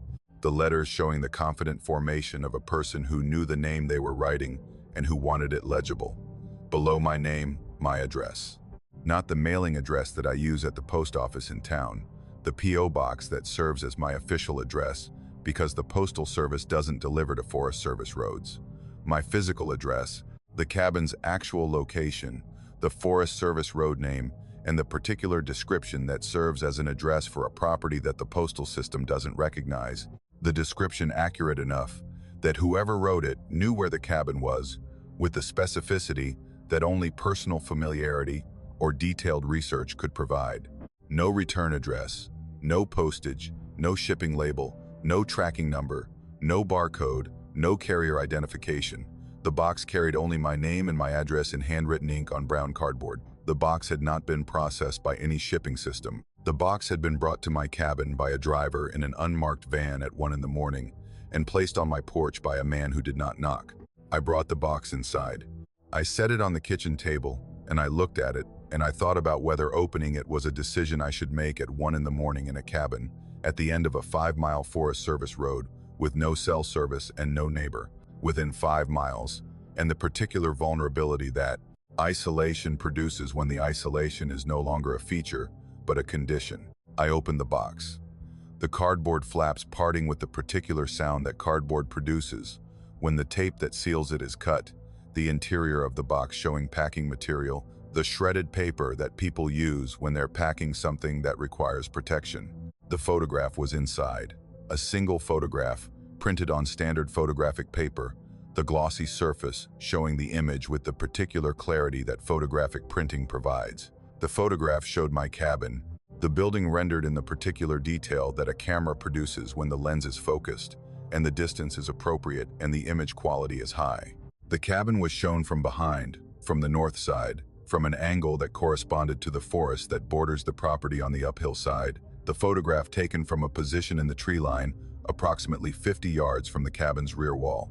The photograph was taken at night. The cabin's windows were lit, the warm glow of the interior visible through the glass, the wood stove's light producing the particular amber illumination that a cabin at night shows from outside, the windows serving as portals into the lit interior that the dark exterior frames. I was in the window. In the main room, visible through the window that faces the forest, a figure in the lit interior that was me, the image showing enough detail to identify my clothing and my posture, and the particular activity that I was performing when the photograph was taken. The book in my hand, the chair I was sitting in, the angle of my body relative to the window. The curtains were the curtains I'd hung in January. The month before the delivery, the photograph was recent. Taken within the previous 4 weeks, the interior of the cabin showing the current configuration of the room, the furniture in its current arrangement, the curtains that I'd installed in January visible in the windows. Someone had stood in the forest behind my cabin at night and photographed me through my window and printed the photograph and packed it in a box and written my name and my address on the box and loaded it into an unmarked van and driven 5 miles up a Forest Service road at 1 in the morning and placed it on my porch. The photograph is in a drawer in my bedroom. I've looked at it many times. The image is clear. The detail is specific. The angle of the camera corresponds to a position in the forest that I've walked to, and that shows the particular view of the cabin that the photograph contains. The line of sight from a point in the trees to the window where I was sitting confirmed by my own observation from the photographer's position. Someone stood where I stood, in the trees, at night, with a camera, and photographed me in my home, and delivered the evidence to my door. The delivery has not recurred. One package, one photograph, one visit from an unmarked van at 1 in the morning. The Forest Service road has been quiet since. The driveway has held only my truck. The porch has received no packages. But the photograph exists, and the photograph was taken from the forest, and the forest is 50 yards from my cabin, and the cabin's windows face the forest. And at night, when the lights are on and the curtains are open, the interior is visible to anyone standing in the trees. I've hung heavier curtains. I close them at dusk now, the particular habit of a man who knows that the windows are watched and that the watching has been documented and that the document was delivered to his door by someone who wanted him to know. That's the part that stays. Not the photograph, not the van, not the delivery at 1 in the morning. The wanting me to know. The particular intention that the delivery communicated. The message that said I was there and I saw you and I want you to know that I was there and that I saw you. The photograph was not surveillance. Surveillance is covert. The photograph was announcement. The particular declaration of a presence that wanted to be known.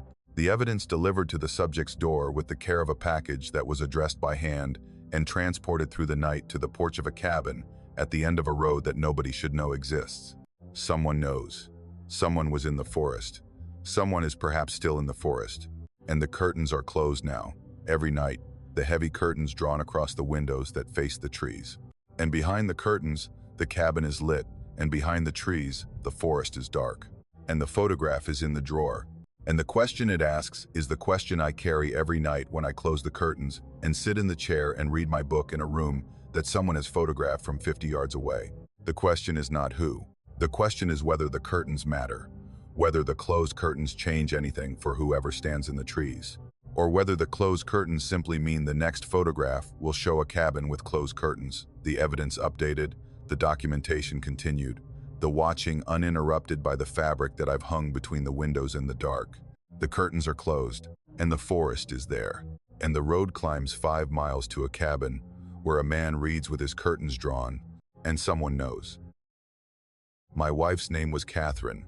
I'm telling you her name because her name is what the man used, and because the use of her name is what made the experience cross from strange to something else, something that I don't have a word for, and that the 4 years since her death have not prepared me to categorize. Catherine, not Kathy, which is what casual acquaintances called her, not Kate, which is what her sisters used. Catherine, the full name, the particular 3 syllables that she preferred, and that she introduced herself with, and that the people who knew her well enough to know her preference used when they addressed her. The man at my door used Catherine, the way someone who knew her preference would use it, the familiar ease of the name in his mouth carrying the particular intimacy of correct address, the sound of a name used by a person who has been told how to use it. Catherine died on the 14th of March 2019, in the bedroom of our house in Greene County, Tennessee, the room that looks east toward the ridges, and that receives the morning sun through the windows that she chose, specifically because the morning light was important to her, and because the room where she would spend her final months needed to hold whatever beauty the mountain could provide through glass.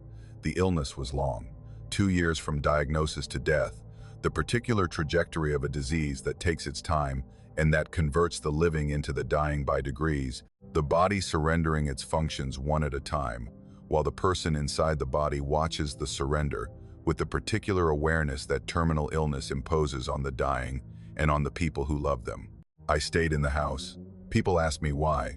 The particular question that follows a death in a house where the death occurred and where the surviving spouse continues to live, the implication being that the house now holds something that should make it uninhabitable, the memory of the illness and the death, contaminating the space, the way a spill contaminates a surface.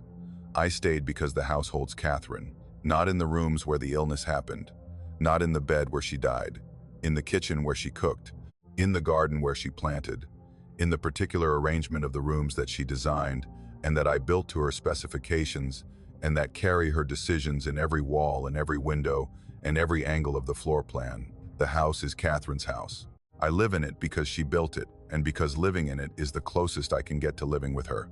Greene County is in the mountains of northeast Tennessee, the terrain climbing from the valley of the Nolichucky River into the ridges that form the border between Tennessee and North Carolina, the particular geography of the southern Appalachians, where the mountains are old and the hollows are deep, and the communities that occupy the valleys have been there long enough that the families know each other, and the strangers are noticed. Our house sits on a ridge about 4 miles from the nearest town, the property showing the particular isolation that mountain ridges provide, the driveway climbing from the county road through forest to the house at the top, the location offering the views and the privacy that Catherine wanted and that the ridge's elevation provided. April of 2023, a Saturday evening. The particular quality of an April evening in the Tennessee mountains, when the season is turning and the light is lasting longer and the air holds the warmth that the afternoon accumulated and that the evening releases slowly, the temperature comfortable, the sky showing the colors that April sunsets produce, when the moisture in the air refracts the light into the particular palette of pink and orange that the mountains frame. 8 o'clock. The knock came at the front door, the particular sound of knuckles on wood that is distinct from every other sound that a house produces, and that every person who lives alone recognizes with the particular attention that unexpected visitors demand. I was in the kitchen, the evening's dishes done, the coffee made, the particular routine of a Saturday evening that widowhood has refined to its essential elements, the quiet tasks that occupy the hours between dinner and sleep. I went to the door. The porch light was on, the fixture that Catherine had chosen, a lantern-style light that cast a warm glow across the porch, and that showed the man standing at the door with the particular clarity that a well-lit porch provides. He was dressed in a dark suit. The suit was formal, the particular cut and the particular fabric of a suit that was not casual and not contemporary, the style suggesting a formality that the present decade has largely abandoned, the suit fitting the way suits fit when they're tailored, rather than bought off a rack, the jacket sitting on the shoulders with the particular precision that custom work provides, a white shirt, buttoned to the collar, no tie, the clothing of a man who was dressed for a purpose that required formality and that the formality served. He was maybe 50, the age difficult to determine precisely because his face carried the particular quality of agelessness that some faces produce, the features defined but not aged, the skin showing no particular weathering, the overall impression of a man who could be 45 or 55 and who the light couldn't resolve into a more specific estimate. He said he was sorry to bother me. The apology delivered with the particular politeness that the opening of an unexpected visit requires, the words performing the social function of acknowledging that his presence at my door at 8 o'clock on a Saturday evening was an imposition, and that the imposition required the courtesy of an apology before the purpose could be stated. He asked if Catherine was home. He said the name with the particular ease that I described, the 3 syllables delivered with the familiar pronunciation that people who know Catherine use, the emphasis on the second syllable, the particular rhythm of the name spoken by someone who has said it before and who is comfortable with it. "Is Catherine home?" he said. The question delivered with the expectation of a yes, the particular tone that a person uses when they're asking about someone they expect to find, and when the question is a formality rather than an inquiry. I told him she had passed.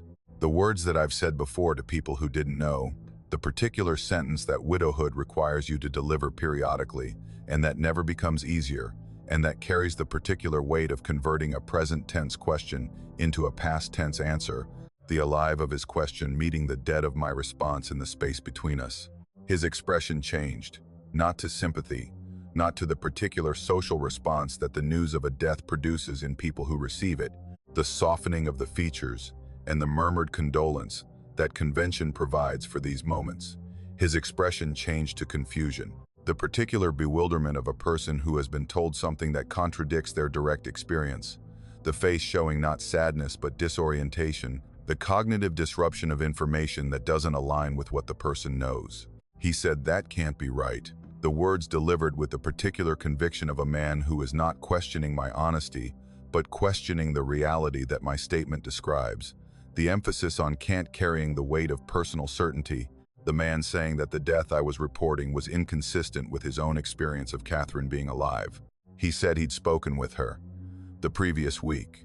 He said he'd had a conversation with Catherine approximately 7 days before this Saturday evening, a conversation that he described in the particular detail of a man recounting a recent interaction, the specifics fresh, the memory clear. He described where the conversation had taken place, a location that he named in terms that I didn't recognize, a place name that didn't correspond to any location I knew in Greene County or in any adjacent county. He described the conversation's content, the topics they'd discussed, the particular exchanges that the conversation had contained. He described Catherine, not in the general terms that a person uses when describing someone they've seen briefly, not the approximate height and hair color and general impression that a casual encounter produces.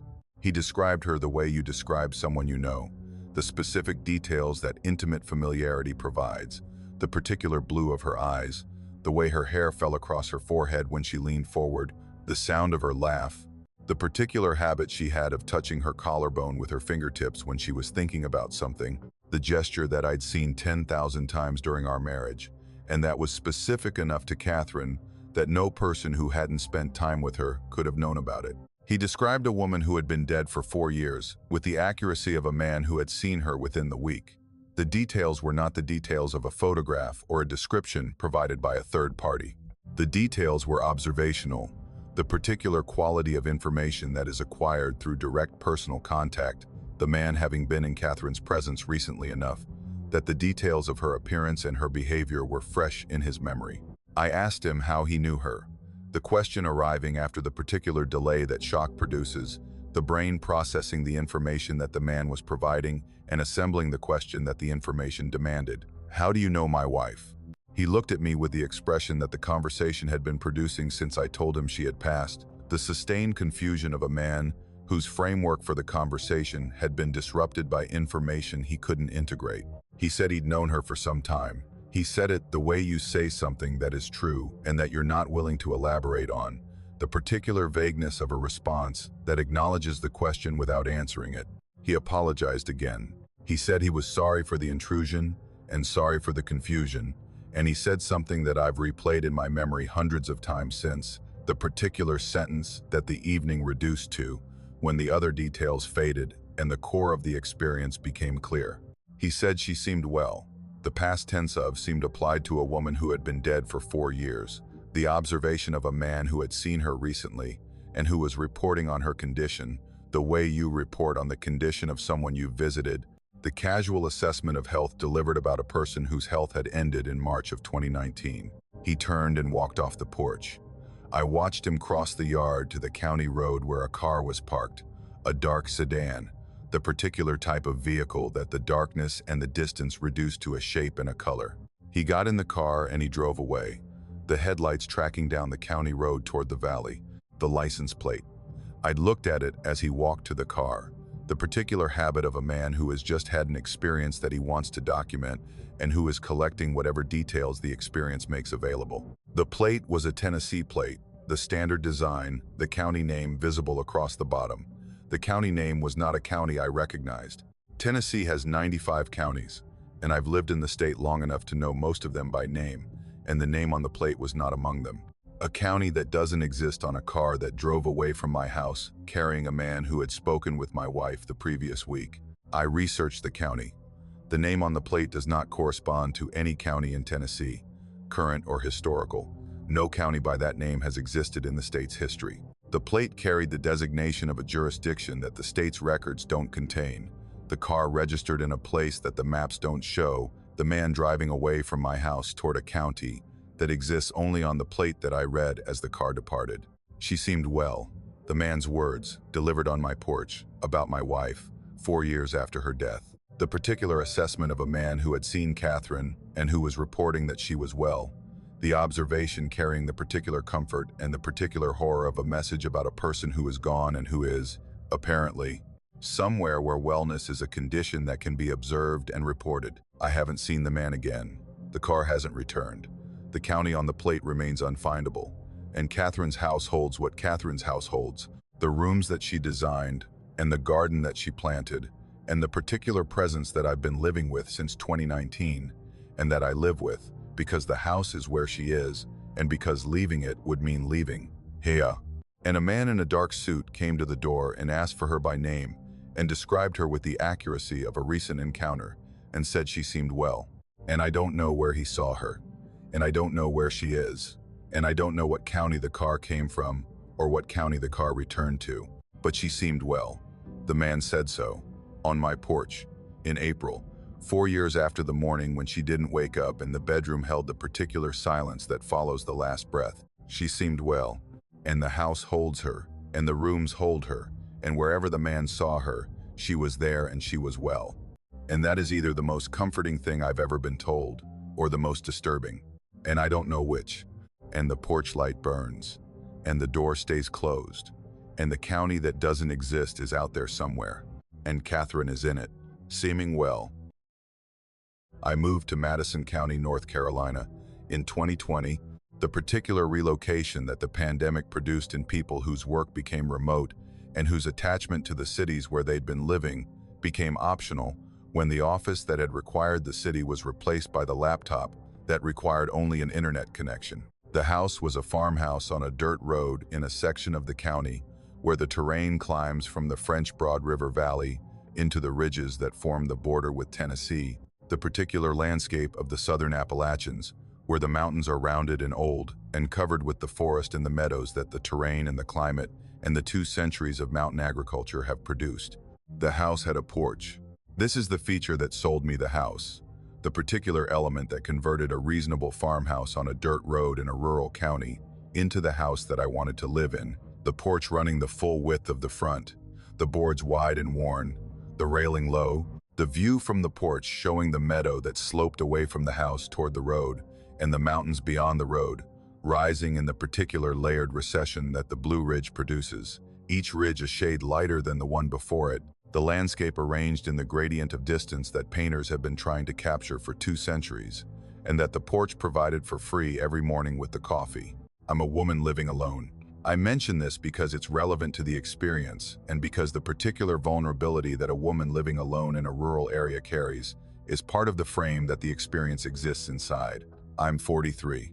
I chose the isolation deliberately, and I maintain it deliberately, and the particular relationship that I have with the solitude is a relationship that I value and that the porch and the meadow and the mountains support.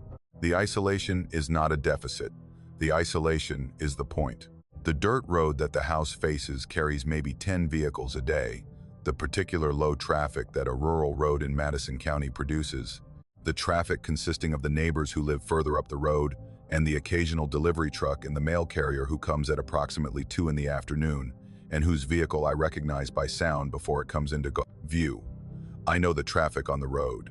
The traffic is part of the porch's information, the particular data that sitting on a porch and watching a road provides, the vehicles and their drivers and their schedules committed to the mental catalog that rural living builds from the daily observation of a small world.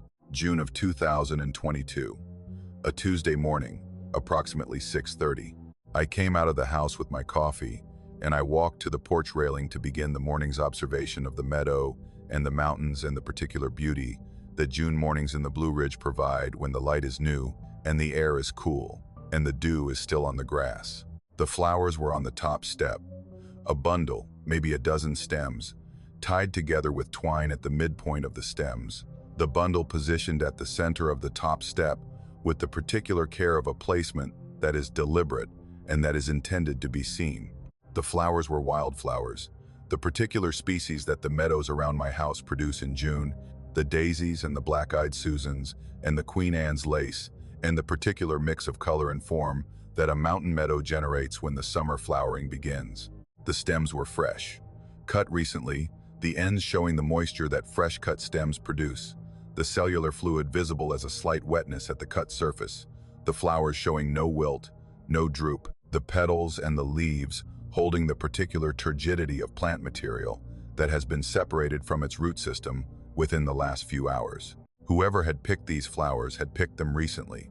The bundle assembled and placed on my step in the hours between my last look at the porch the previous evening and my first look this morning. The twine was rough, the natural fiber type that farm supply stores sell and that mountain people use for the particular applications that synthetic cord doesn't suit. The tying of bundles and the binding of garden stakes and the small tasks that require a cord that can be tied and cut and that returns to the earth when it's discarded. The twine was tied in a knot that was neat and functional, the particular knot of someone who ties knots regularly and whose fingers produce a consistent result. I picked up the bundle. The flowers were beautiful in the particular way that wildflowers are beautiful, when they're gathered with attention to the combination, the colors and the heights and the forms arranged in a bundle that showed an eye for composition, the particular aesthetic of a person who knows flowers and who selects them with the intention of creating something beautiful rather than simply gathering whatever is available. I looked at the step where the bundle had been. No moisture from the stems, which meant the bundle had been placed recently enough that the stems hadn't had time to weep onto the wood. No dirt, no debris, no trace of the placement beyond the placement itself. The step was clean. I checked the porch for footprints. The boards were dry, the June morning not yet producing the dew that would show a footprint on wood. The dirt at the base of the steps, the particular soft earth that the porch steps rest on, and that shows impressions with the fidelity that mountain soil provides, showed nothing. No footprint, no shoe print, no impression of any kind that corresponded to a person approaching the steps and climbing them, and placing a bundle of flowers and descending and departing. I put the flowers in a jar on the kitchen table. The particular act of a woman who has received flowers and who doesn't know who sent them and who is choosing to accept the gift while maintaining the awareness that the gift was delivered to her porch by an unknown person in the hours before dawn. Wednesday morning, 6:30, coffee, porch, flowers. A fresh bundle on the top step, the species slightly different from the previous days. The composition showing the same attention to color and form, the twine, the same rough natural fiber, the knot, the same neat functional tie. Fresh stems, recent cutting, the bundle placed in the hours between 3 and 5 a.m., based on the condition of the stems and the absence of dew on the step beneath them. No footprints, no trace of delivery, the step clean, the dirt at the base undisturbed. Thursday, Friday, Saturday, Sunday. Every morning, the bundle on the top step. Every morning, fresh wildflowers from the meadows that surrounded my property. Every morning, the twine and the knot and the care and the placement and the complete absence of evidence that anyone had approached the porch to make the delivery. I began checking the porch before bed. The last thing before sleep, approximately 11 p.m., I would open the front door and look at the top step and confirm that it was empty. Every night the step was empty. Every morning the flowers were there. The window of delivery narrowed to the hours between 11 p.m. and 6:30 a.m., the 7.5 hours of darkness during which someone was visiting my porch and leaving wildflowers and departing without producing a single piece of evidence that they'd been there. I installed the camera in the third week, a trail camera, the standard motion-triggered unit that hunters use, positioned at the corner of the porch with a detection zone that covered the steps and the approach path from the yard. The camera set to capture images at 1-minute intervals in addition to the motion trigger, the belt and suspenders approach of a person who wants to be certain that whatever happens on the porch will be documented. The camera captured the flowers appearing. That's the precise description. Not the camera captured someone placing the flowers. The camera captured the flowers appearing. In the sequence of 1-minute interval images, one frame showed the top step empty, and the next frame showed the top step holding a bundle of wildflowers tied with twine. Between one frame and the next, 60 seconds, the flowers arrived on the step without any figure in any frame, without any movement detected by the motion trigger, without any presence that the camera's sensor could identify as a source for the bundle that was not there and then was there. I reviewed the images multiple times. The frame before the flowers, the step empty, the porch showing nothing, the yard beyond, showing the meadow and the road and the pre-dawn darkness. The frame with the flowers, the bundle on the step, the twine visible, the wildflowers showing the particular arrangement that I'd been finding every morning. Between those two frames, nothing. No person, no animal, no mechanism, no delivery. The flowers continued through the summer, June, July, August, September, every morning. The species changing with the months. the June daisies giving way to the July bee balm, and the August goldenrod and the September asters, the bundle reflecting the particular succession that the mountain meadows produce as the summer progresses through its flowering cycle. The wildflowers changing the way the calendar changes, the bundle on the step serving as a daily report on what the meadows around the house were producing. Whoever was picking the flowers knew the meadows. The species in each bundle were the species that were flowering at that moment in the fields around my house.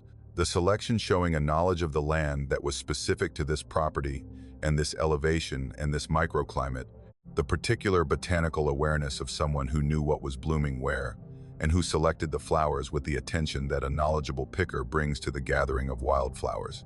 The bundles were consistent, the same number of stems, approximately a dozen, the same twine, the same knot, the same placement, center of the top step, the same freshness, the stems recently cut. The consistency suggested a practice rather than an impulse.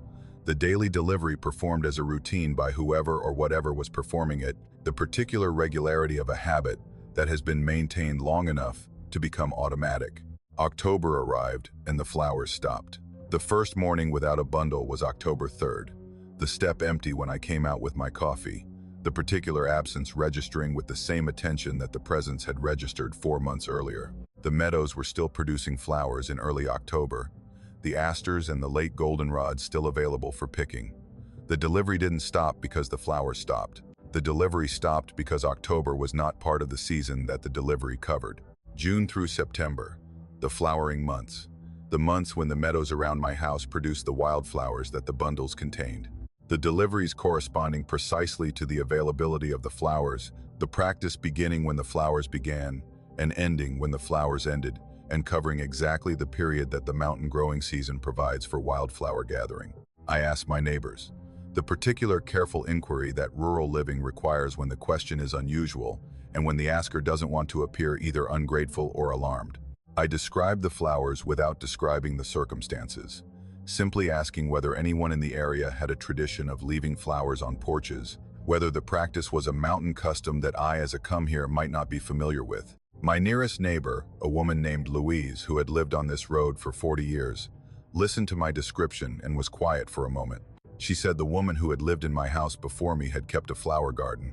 She said the woman, whose name was Alma, had been known in the community for the particular devotion that she brought to the growing and the gathering and the arranging of wildflowers, the practice that had defined Alma's relationship with the property and with the meadows that surrounded it. She said Alma had died in 2019, 3 years before I bought the house.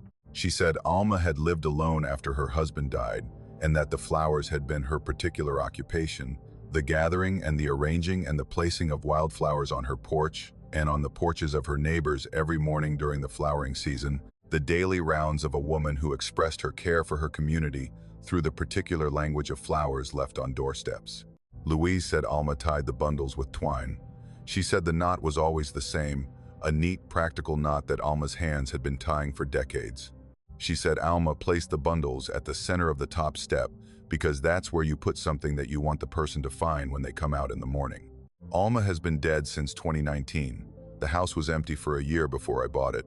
And in June of 2022, 3 years after Alma died, the flowers started appearing on the porch of the house that Alma had lived in, the bundles tied with twine in the knot that Alma used, the species reflecting the particular knowledge of the meadows that Alma had spent decades acquiring, the placement at the center of the top step where Alma always placed them. The camera shows no one, the ground shows no prints.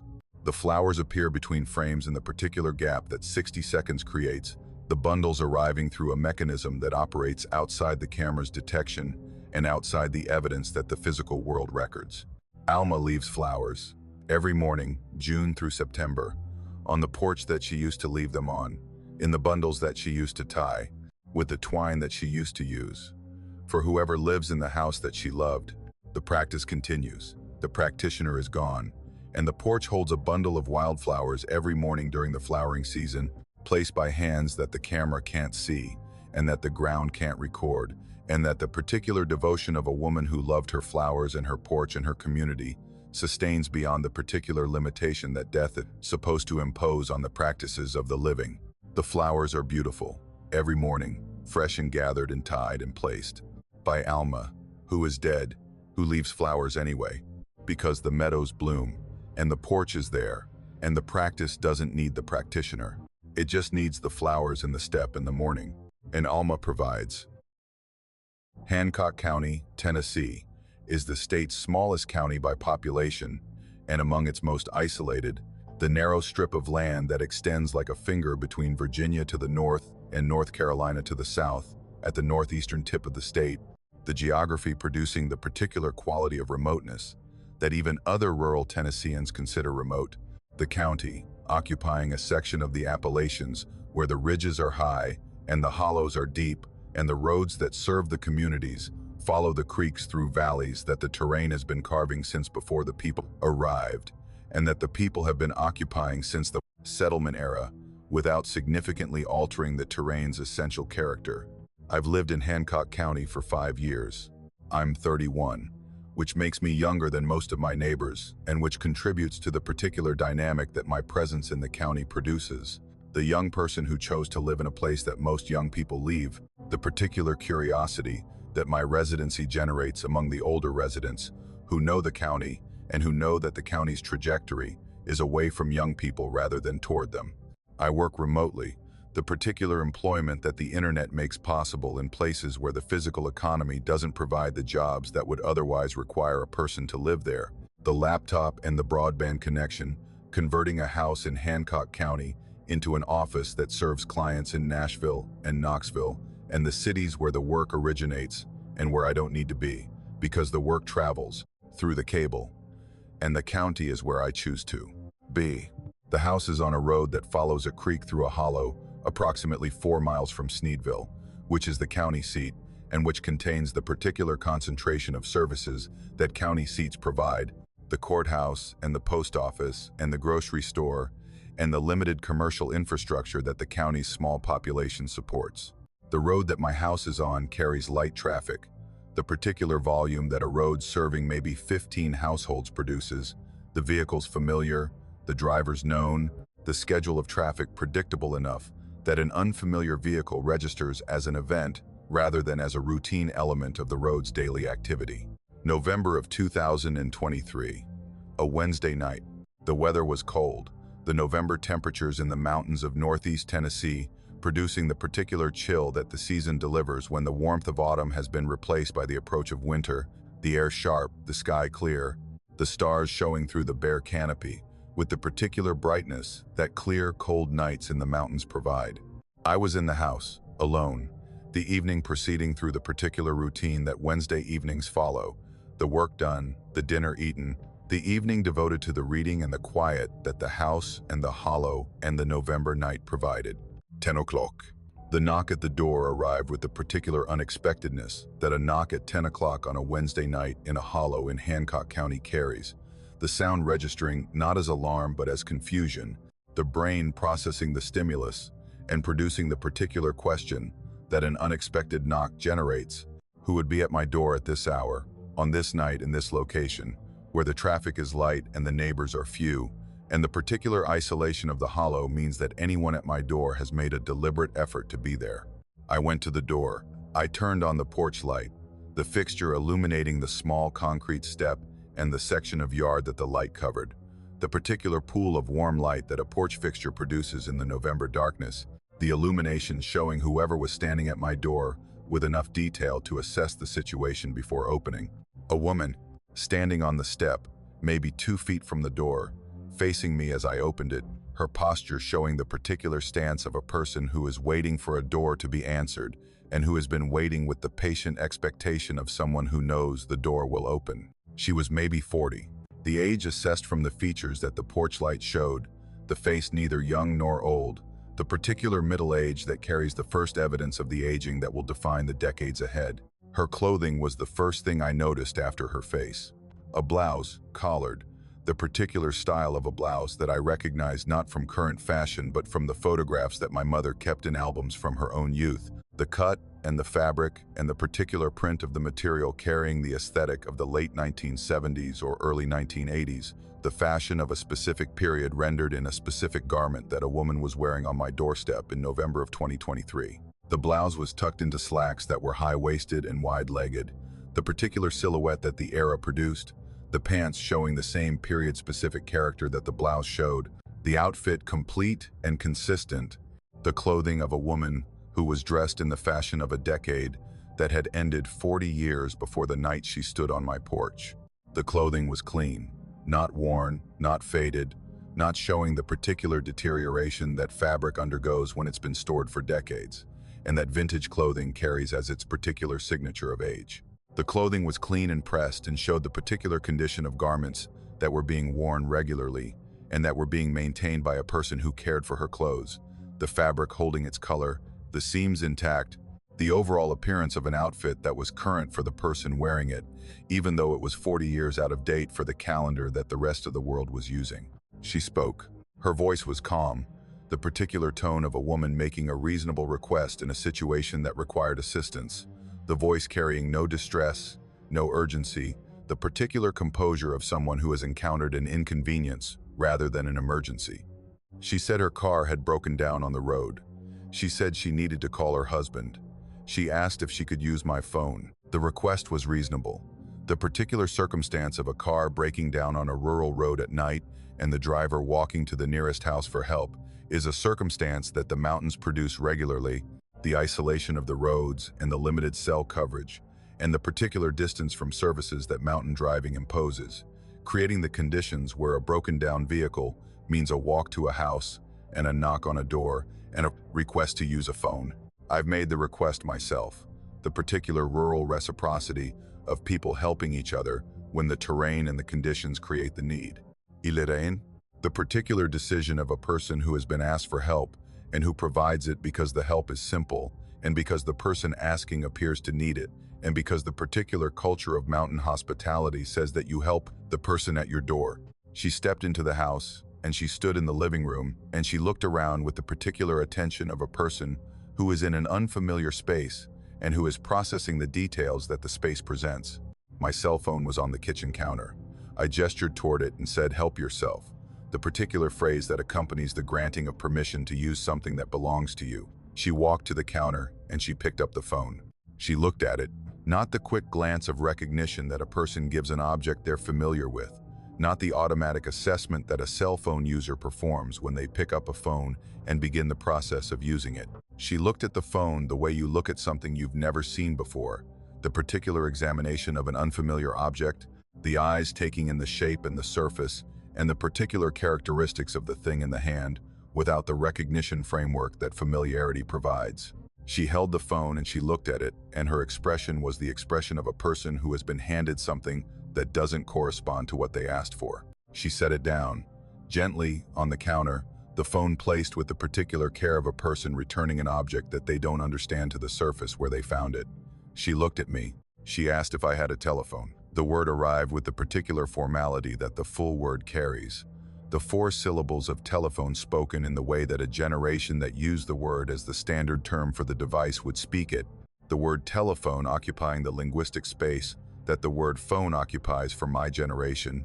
The full form used not for emphasis but because the full form was the word, the particular lexical habit of a person for whom telephone was not the formal version of phone, but was simply what the device was called.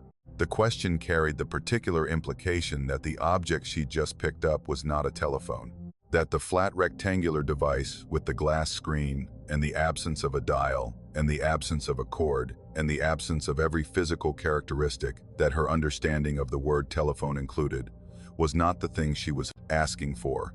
She wanted a telephone. The device on my counter was not a telephone.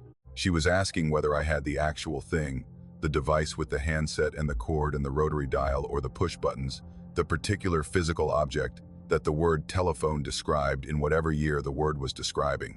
I don't have a landline. The particular absence that defines communication in the 21st century.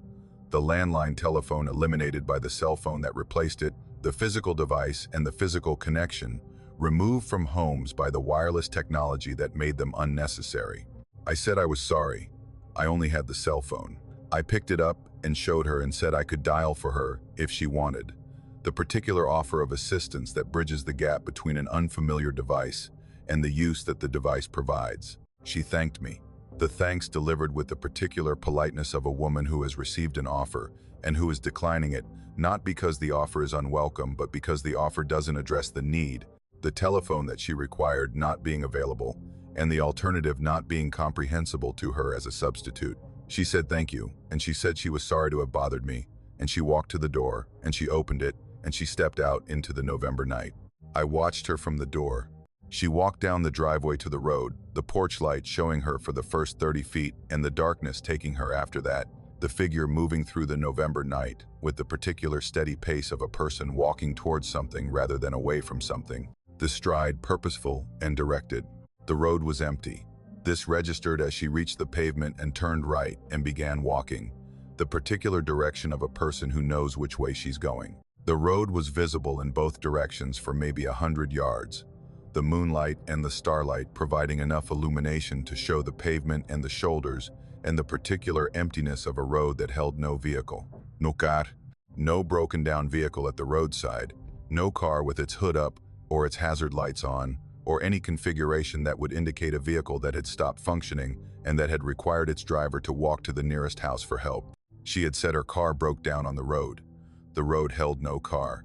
The woman who had knocked on my door and asked to use a telephone to call her husband about her broken down car was walking away from my house on a road that did not contain the car she described. She walked into the darkness. The November night absorbed her the way darkness absorbs anything that moves away from a light source. The figure diminishing with distance and then gone, the road showing nothing, the hollow holding its quiet, the particular silence of a Wednesday night in Hancock County, resuming as if the interruption of the knock and the woman and the telephone had been a brief departure from the normal programming that the night was now returning to. I stood in the doorway for maybe 5 minutes. The road was empty. The night was cold. The hollow was quiet. I closed the door and I went back inside and I sat in the living room and I looked at my cell phone on the counter where she'd set it down, and I thought about the clothing and the word telephone and the car that wasn't on the road and the woman who had walked into the darkness of a November night in Hancock County toward whatever she was walking toward. The clothing was from the late 1970s or early 1980s. The word telephone was from the same era, the particular lexicon of a generation that called the device by its full name, because the full name was the name. The confusion about the cell phone was the confusion of a person who had never seen one, who didn't recognize the flat glass rectangle as the device she'd asked to use, the particular technological displacement of a person who belonged to an era when telephones were physical objects with handsets and cords and dials, and who had encountered a device that her era's understanding of the word didn't include. The car. No car on the road. A woman whose car had broken down, walking away from my house on a road that held no car. The vehicle either never there or there, in whatever version of the road the woman occupied. The breakdown occurring on a road that the woman traveled, and that was the same physical road that my house sat on, and that was simultaneously a road that held a broken down car that I couldn't see. I asked around. The particular careful inquiry, the description offered to the older residents who had been in Hancock County long enough to know the road and the hollow and the particular history that the road contained. I described the woman, the clothing, the request, the absence of the car. An old man named Chester, who had lived on the road for 50 years, listened to my description. He said a woman had lived up the road in a house that was gone now, torn down in the 1990s when the property was sold. He said she died in 1981. Car accident, he said. Broke down on the road one night and was walking for help and was hit by a truck that didn't see her in the dark. He said she was walking to the nearest house to use the telephone. He said the nearest house in 1981 was the house that I live in now. He said the house had changed owners 3 times since then, but the house was the same house and the road was the same road, and the distance between where the woman's car broke down and my front door was the same distance that it had been in November of 1981 when a woman in her late 30s walked the road in the dark toward a house where a telephone was and never arrived. She arrived at my door, 42 years later, still walking toward the telephone that she needed to call her husband, still asking the question that she was walking to ask when the truck came and the dark road took her and the telephone went unanswered. She knocked on my door in 2023, wearing the clothes she was wearing in 1981, asking for the telephone that 2023 doesn't have. Looking at a cell phone with the confusion of a woman who died before cell phones existed and who doesn't recognize the device that replaced the thing she's looking for. And she thanked me, and she left. And she walked back onto the road where she died. And the road is empty. And the November night is cold. And the hollow holds what it holds. And somewhere on that road, between my house and wherever she was walking from, a car is broken down, and a woman is walking for help. And the telephone she needs is in a house that has replaced the telephone with something she can't use. And she knocks, and she asks.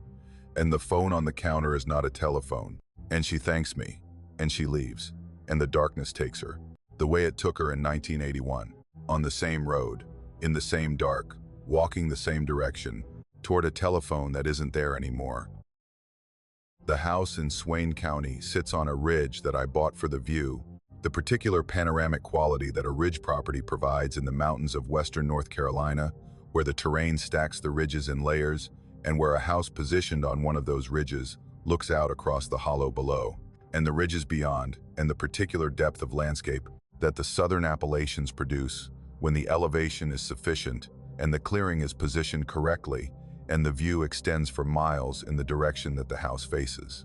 I built the house in 2017, the particular project of a man who had been planning a mountain house for a decade, and who had found the property that the plan required, and who had built the house with the particular attention that a long-planned project receives.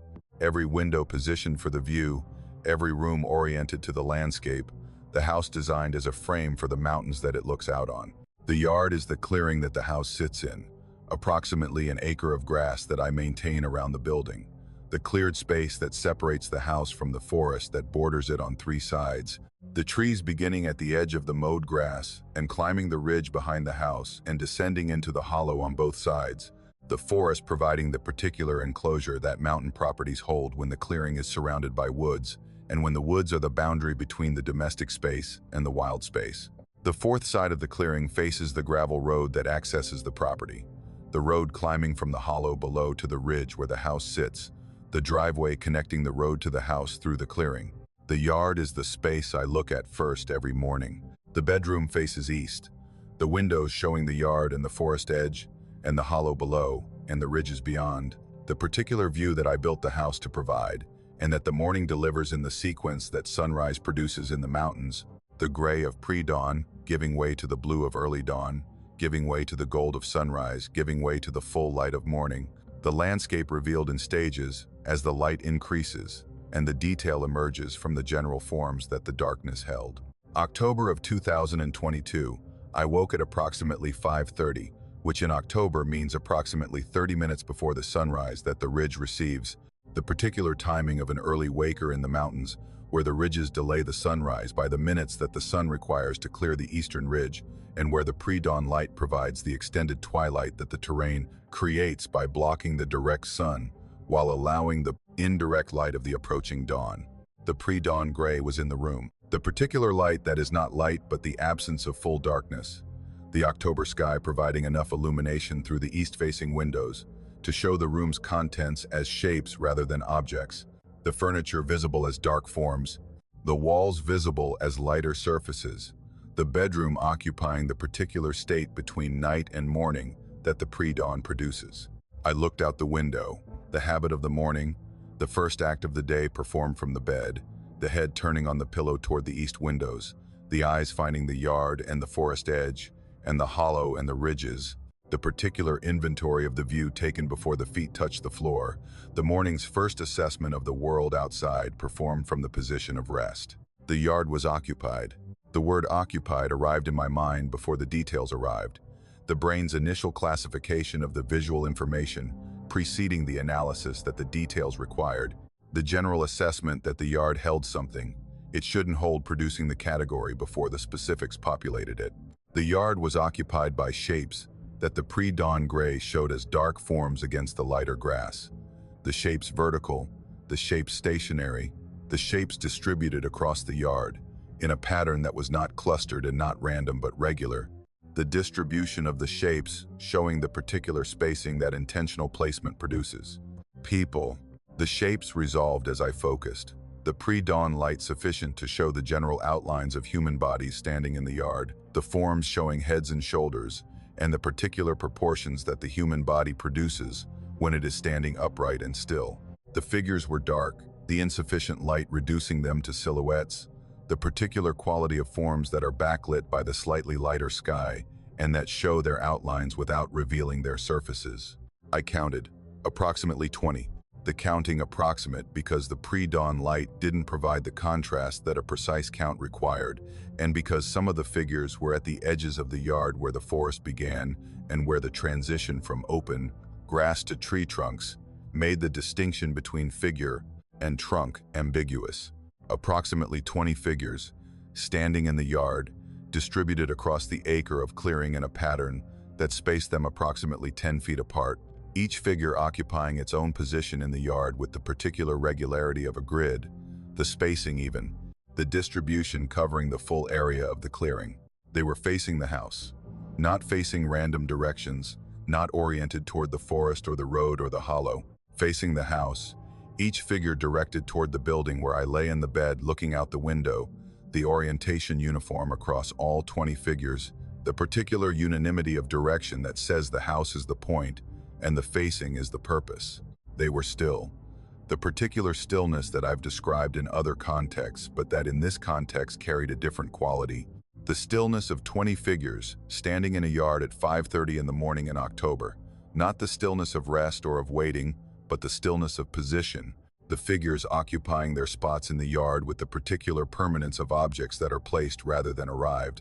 The bodies showing no movement, no shifting, no adjustment, the 20 forms as fixed in their positions as the trees at the yard's edge. I sat up in bed. The movement was slow, the particular deliberateness of a person who is observing something and who doesn't want the observation to be disrupted by their own activity, the body moving to a sitting position to improve the angle of view from the window while maintaining the stillness that the observation seemed to require. The window showed the yard from approximately 8 feet above the ground, the bedroom on the second floor, providing the elevated perspective that showed the full clearing and the distribution of the figures across it. No sound. The October pre-dawn was quiet in the particular way that mountain mornings are quiet before the birds begin, and before the activity of the day introduces the sounds that the daylight carries. The yard held its 20 figures in silence. No voice, no footstep, no rustle of clothing, no sound of any kind that 20 people standing in a yard would produce. The particular acoustic absence of living bodies that should be producing the small sounds that living bodies always produce and that were not being produced. I watched. The window between me and the yard and the figures in it, providing the particular separation that glass offers, the thin barrier that is simultaneously nothing and everything, the window allowing me to see the yard without being in the yard, the observation conducted from behind the glass with the particular safety that the inside provides against whatever is outside. The light increased, the October dawn proceeding through its sequence, the gray of the earliest pre-dawn shifting gradually toward the blue that the sky produces as the sun approaches the horizon, the light growing by degrees, the yard becoming more visible, the contrast between the figures and the grass increasing as the light provided more information about both. The figures should have become clearer. This is the fundamental expectation that increasing light produces, the assumption that more light means more detail, the basic relationship between illumination and visibility that governs every visual experience from the first moments of dawn to the full light of noon. More light, more detail. The faces should have emerged from the silhouettes. The clothing should have become visible. The particular characteristics that distinguish one human form from another should have resolved from the general outlines into the specific details that daylight reveals. The figures became less clear. As the light increased, the figures lost definition, not gradually, not with the smooth transition that a fading image produces. The figures lost their edges, the outlines that the pre-dawn gray had shown as sharp silhouettes softening as the light grew, the boundaries between the dark figures and the lighter grass becoming less distinct rather than more, the forms blurring at their margins, the way images blur when the focus is adjusted away from the subject rather than toward it. The light was increasing, the figures were fading. The two processes running simultaneously and in opposition to each other, the dawn doing what dawn does while the figures did the opposite of what objects in increasing light do, the yard becoming more visible while its occupants became less so. I watched for approximately 15 minutes. The total duration of the observation, from the moment I first looked out the window to the moment the last figure was gone, approximately 15 minutes, the time measured not by a clock, but by the progression of the dawn. The light changing from the deep gray of 5:30 to the blue-gray of 5:45, the yard transitioning from the pre-dawn state that shows shapes without detail to the early morning state that shows everything. The figures faded with the light, each one losing its definition as the minutes passed, the silhouettes dissolving into the brightening air the way fog dissolves when the sun warms it, the forms releasing their substance into the light that should have been revealing them, and that was instead erasing them. The figures didn't move. They didn't walk away, didn't turn, didn't depart by any physical mechanism. They faded, standing in their positions, facing the house. They became less and less distinct as the light grew and grew until the yard showed only grass and the forest edge and the gravel road and the particular emptiness of a clearing that holds nothing. The yard was empty. At approximately 5:45, the light sufficient to show every blade of grass and every tree trunk at the forest edge and every stone on the gravel road, the yard held nothing. 20 figures that had been standing in the clearing 15 minutes earlier were not there. The positions they'd occupied showing only grass, the particular undisturbed surface of a yard that holds nothing and that gives no indication that it has recently held anything. I went outside.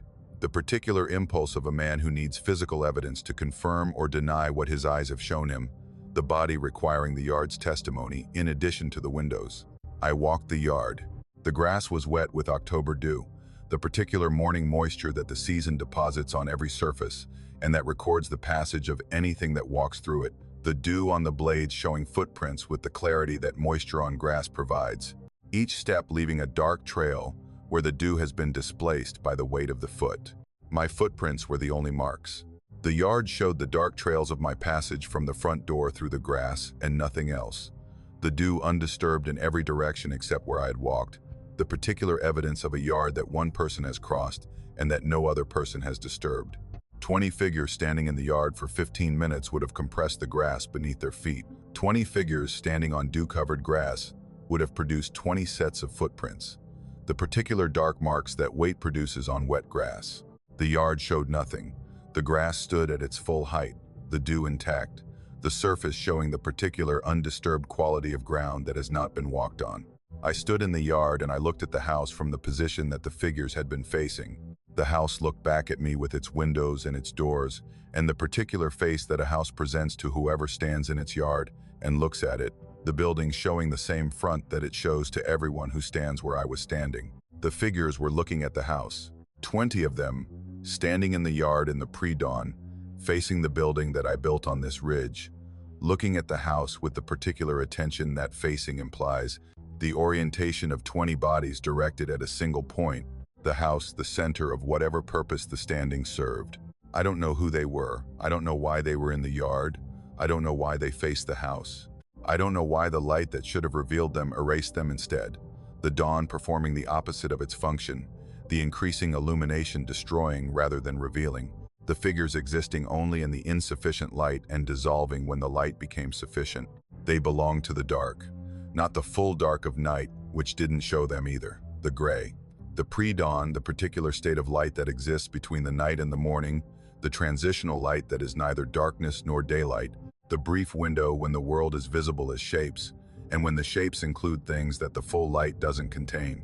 I've woken at 5:30 many times since. Most mornings the yard is empty, the pre-dawn gray showing grass and forest edge, and the particular vacancy of a clearing that holds nothing except the dew and the October quiet.